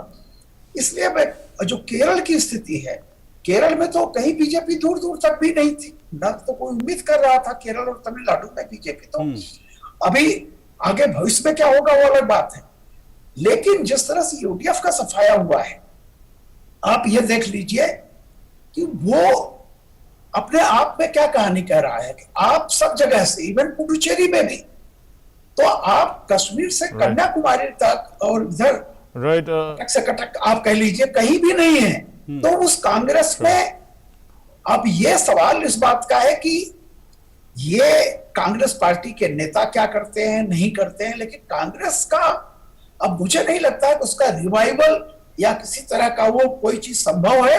हालांकि राजनीति में कुछ नहीं कहा जा सकता, लेकिन आज की तारीख में कांग्रेस पूरी तरह से बाहर हो चुकी है राजनीति। Right, one word from you, Mr. Shekhar Iyer. You know, are we seeing a revival of the left? You know, they've been given a new lease of life in a sense. The left doesn't exist anywhere else except in Kerala. How do you look at this?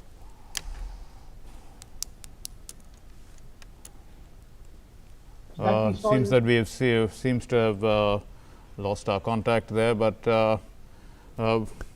let's move on then. The centre and the states are pulling in all possible efforts to prevent the rapid spread of COVID-19. We're coming back to the news here. The news is central on this channel. Seamless supply of oxygen, medicines and other essentials required in the treatment of infection. India yesterday witnessed a small but significant development. The country yesterday recorded 392,488 new cases of coronavirus infections, about 9,500 less than the previous day's tally of 4,01,933. And this was the first time in more than a month that the daily count of cases has been lower than the previous day on a non-Monday. As the war against COVID-19 continues unabated, Prime Minister Narendra Modi is leading the efforts to mitigate the crisis, exploring innovative ways to ramp up supply and availability of oxygen. Prime Minister Narendra Modi has been holding a series of meetings with various stakeholders every day to keep a close watch and address the evolving situation. The Prime Minister today held a virtual meeting with experts to review the availability of oxygen, medicine and human resources to deal with the COVID-19 pandemic. The Prime Minister also reviewed progress of converting nitrogen plants to oxygen plants. Government explores feasibility of conversion of existing nitrogen plants to produce oxygen. Government identifies potential industries for production of oxygen. Nitrogen plants use carbon molecular sieve, CMS. Zeolite molecular sieve, ZMS, is required for producing oxygen. Replacement of CMS with ZMS to produce oxygen. So far, 14 industries have been identified where conversion of plants is under progress. 37 nitrogen plants have also been identified with the help of industry associations. Nitrogen plants can be used for on-site production of oxygen. Apart from this, Prime Minister Narendra Modi reviewed usage of gaseous oxygen for medical purposes. Many industries like steel plants, refineries with petrochemical units, industries using rich combustion process, power plants and so on have oxygen plants which produce gaseous oxygen which is used in the process. This oxygen can be tapped for medical purposes. The PM also reviewed identification of industrial units which produce gaseous oxygen. Steel plants, refineries have oxygen plants which produce gaseous oxygen. This oxygen can be tapped for medical purposes. 10,000 oxygenated beds are expected to be made available in a short period. State governments have been encouraged to set up more of such facilities. The Prime Minister also reviewed the human resource situation in dealing with the COVID-19 pandemic and ways to augment it. Bureau Report, DD India. And assistance continues to pour in from abroad to meet the challenges exposed by COVID-19. The US, to France, Uzbekistan, Taiwan, they are all continuing to send relief and aid to India. Here's a report.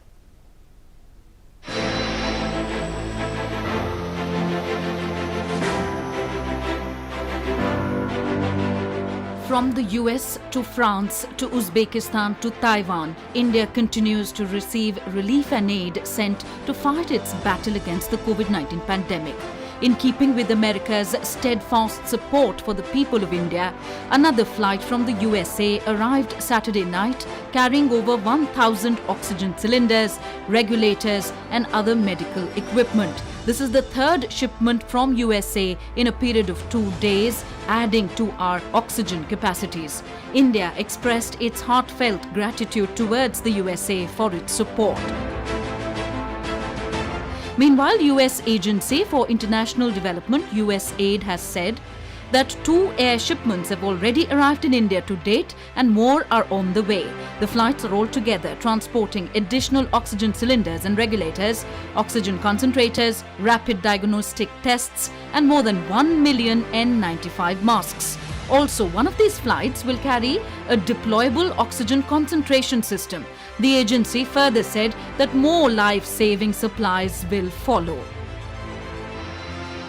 As part of the European Union's coordinated response to the COVID-19 crisis, a special cargo flight from France carrying a consignment of medical supplies arrived in India early Sunday morning. The consignment consisted of 28 tons of medical equipment, including 8 hospital-level oxygen generators and other medical supplies. Other medical supplies include 28 ventilators, 200 electric syringe pumps, 28 AFNOR-BS flexible tubes, 500 antibacterial filters, 500 machine filters and 500 related patient circuits. MEA spokesperson Arindam Bagchi said that India deeply appreciates the support from France, which will bolster our oxygen capacities. This is the first phase of the Solidarity Mission launched by French President Emmanuel Macron to back India's fight against COVID-19. Earlier on Tuesday, the French President had conveyed his message of solidarity with India in Hindi on his Facebook page, affirming to win this battle together. India is also collaborating with trusted partner and friend Germany to address this global pandemic. The Ministry of External Affairs expressed its heartfelt gratitude towards Germany for sending a gift of 120 ventilators. EU partner Belgium has also come forward to help India battle its second wave of the pandemic. A consignment of 9,000 vials of remdesivir arrived from Belgium Sunday morning. Further, deepening our strategic partnership, Uzbekistan sent a gift of 100 oxygen concentrators and other medical supplies to India. The Ministry of External Affairs extended its special thanks to the Indian community in Uzbekistan for their kind and generous donation of another 51 oxygen concentrators. To express strong friendship with India in its fight against the second wave of COVID-19, Taiwan too is delivering critical medical supplies to India. The first batch of 150 oxygen concentrators and 500 oxygen cylinders have arrived in New Delhi on Sunday. The following batches of medical equipment will be airlifted to India soon. Taiwan is committed to providing necessary assistance to the people of India in its time of need. Well, COVID-19 pandemic is a public health emergency. The virus threatens everyone. But such examples of solidarity and support uplift all of us. After all, we are all in this together. Bureau Report, DD India.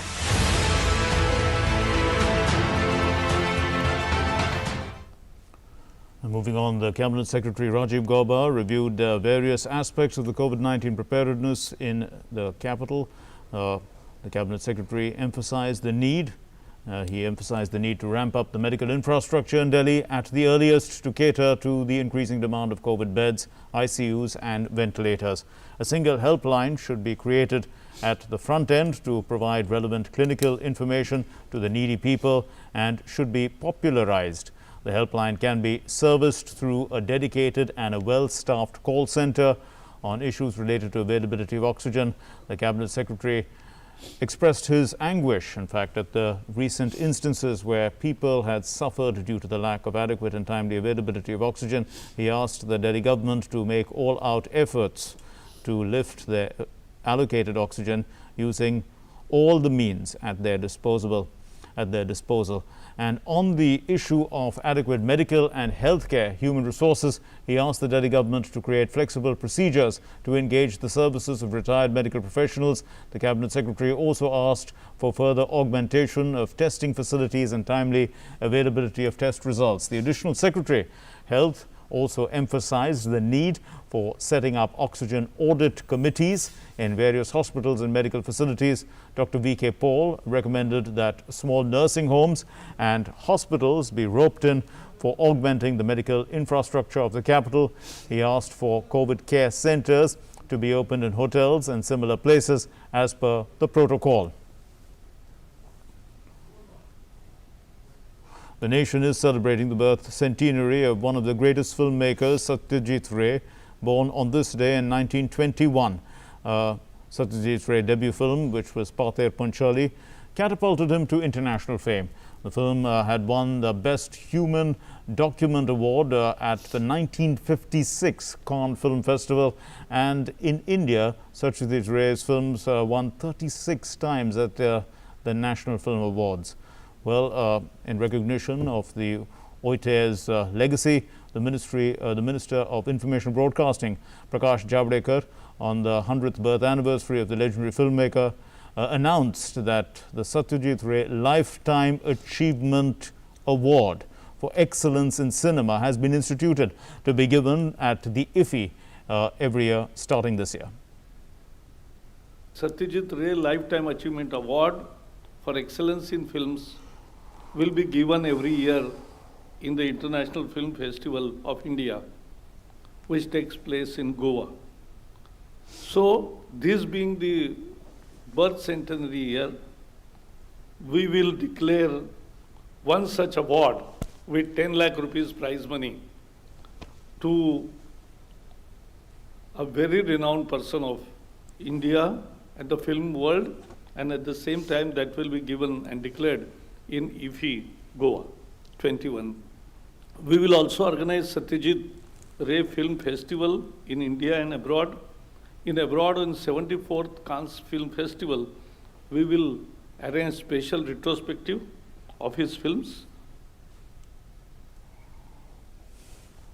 Well, and as we wind up this bulletin, we leave you with visuals from some of the greatest Satyajit Ray films reminiscing the Indian master's cinematic craft. Take a look, and thank you very much from Ashok and myself. This has been Extended News Night, both in Hindi and English. I hope you've appreciated. Thanks for being with us. Namaskar. नमस्कार, इजाज़त दीजिए और इन तस्वीरों के साथ आपको छोड़ जाते हैं, क्योंकि सत्यजीत रे की शताब्दी जो है उसको लेकर के देखिए तस्वीरें और इजाज़त दीजिए। नमस्कार।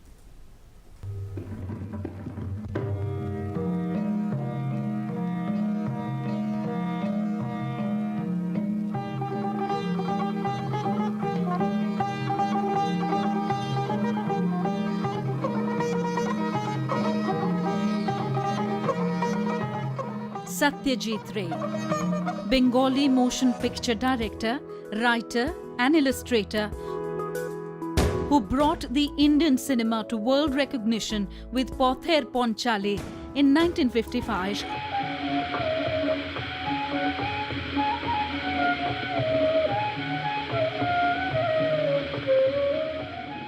And its two sequels known as the Apu trilogy.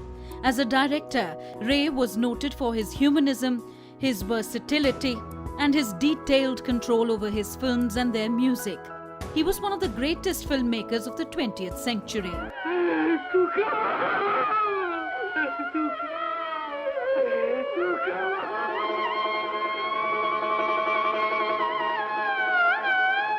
Ray was an only child whose father died in 1923.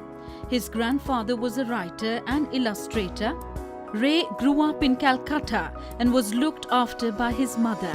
He entered a government school where he was taught chiefly in Bengali and then studied at the Presidency College.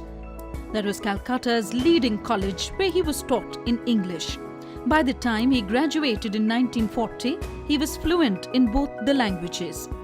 In 1940, his mother persuaded him to attend the art school at Shantiniketan, Rabindranath Tagore's rural university northwest of Calcutta. There, Ray, whose interests had been exclusively urban and Western-oriented, was exposed to Indian and other Eastern art and gained a deeper appreciation of both Eastern and Western culture, a harmonious combination that is evident in his films.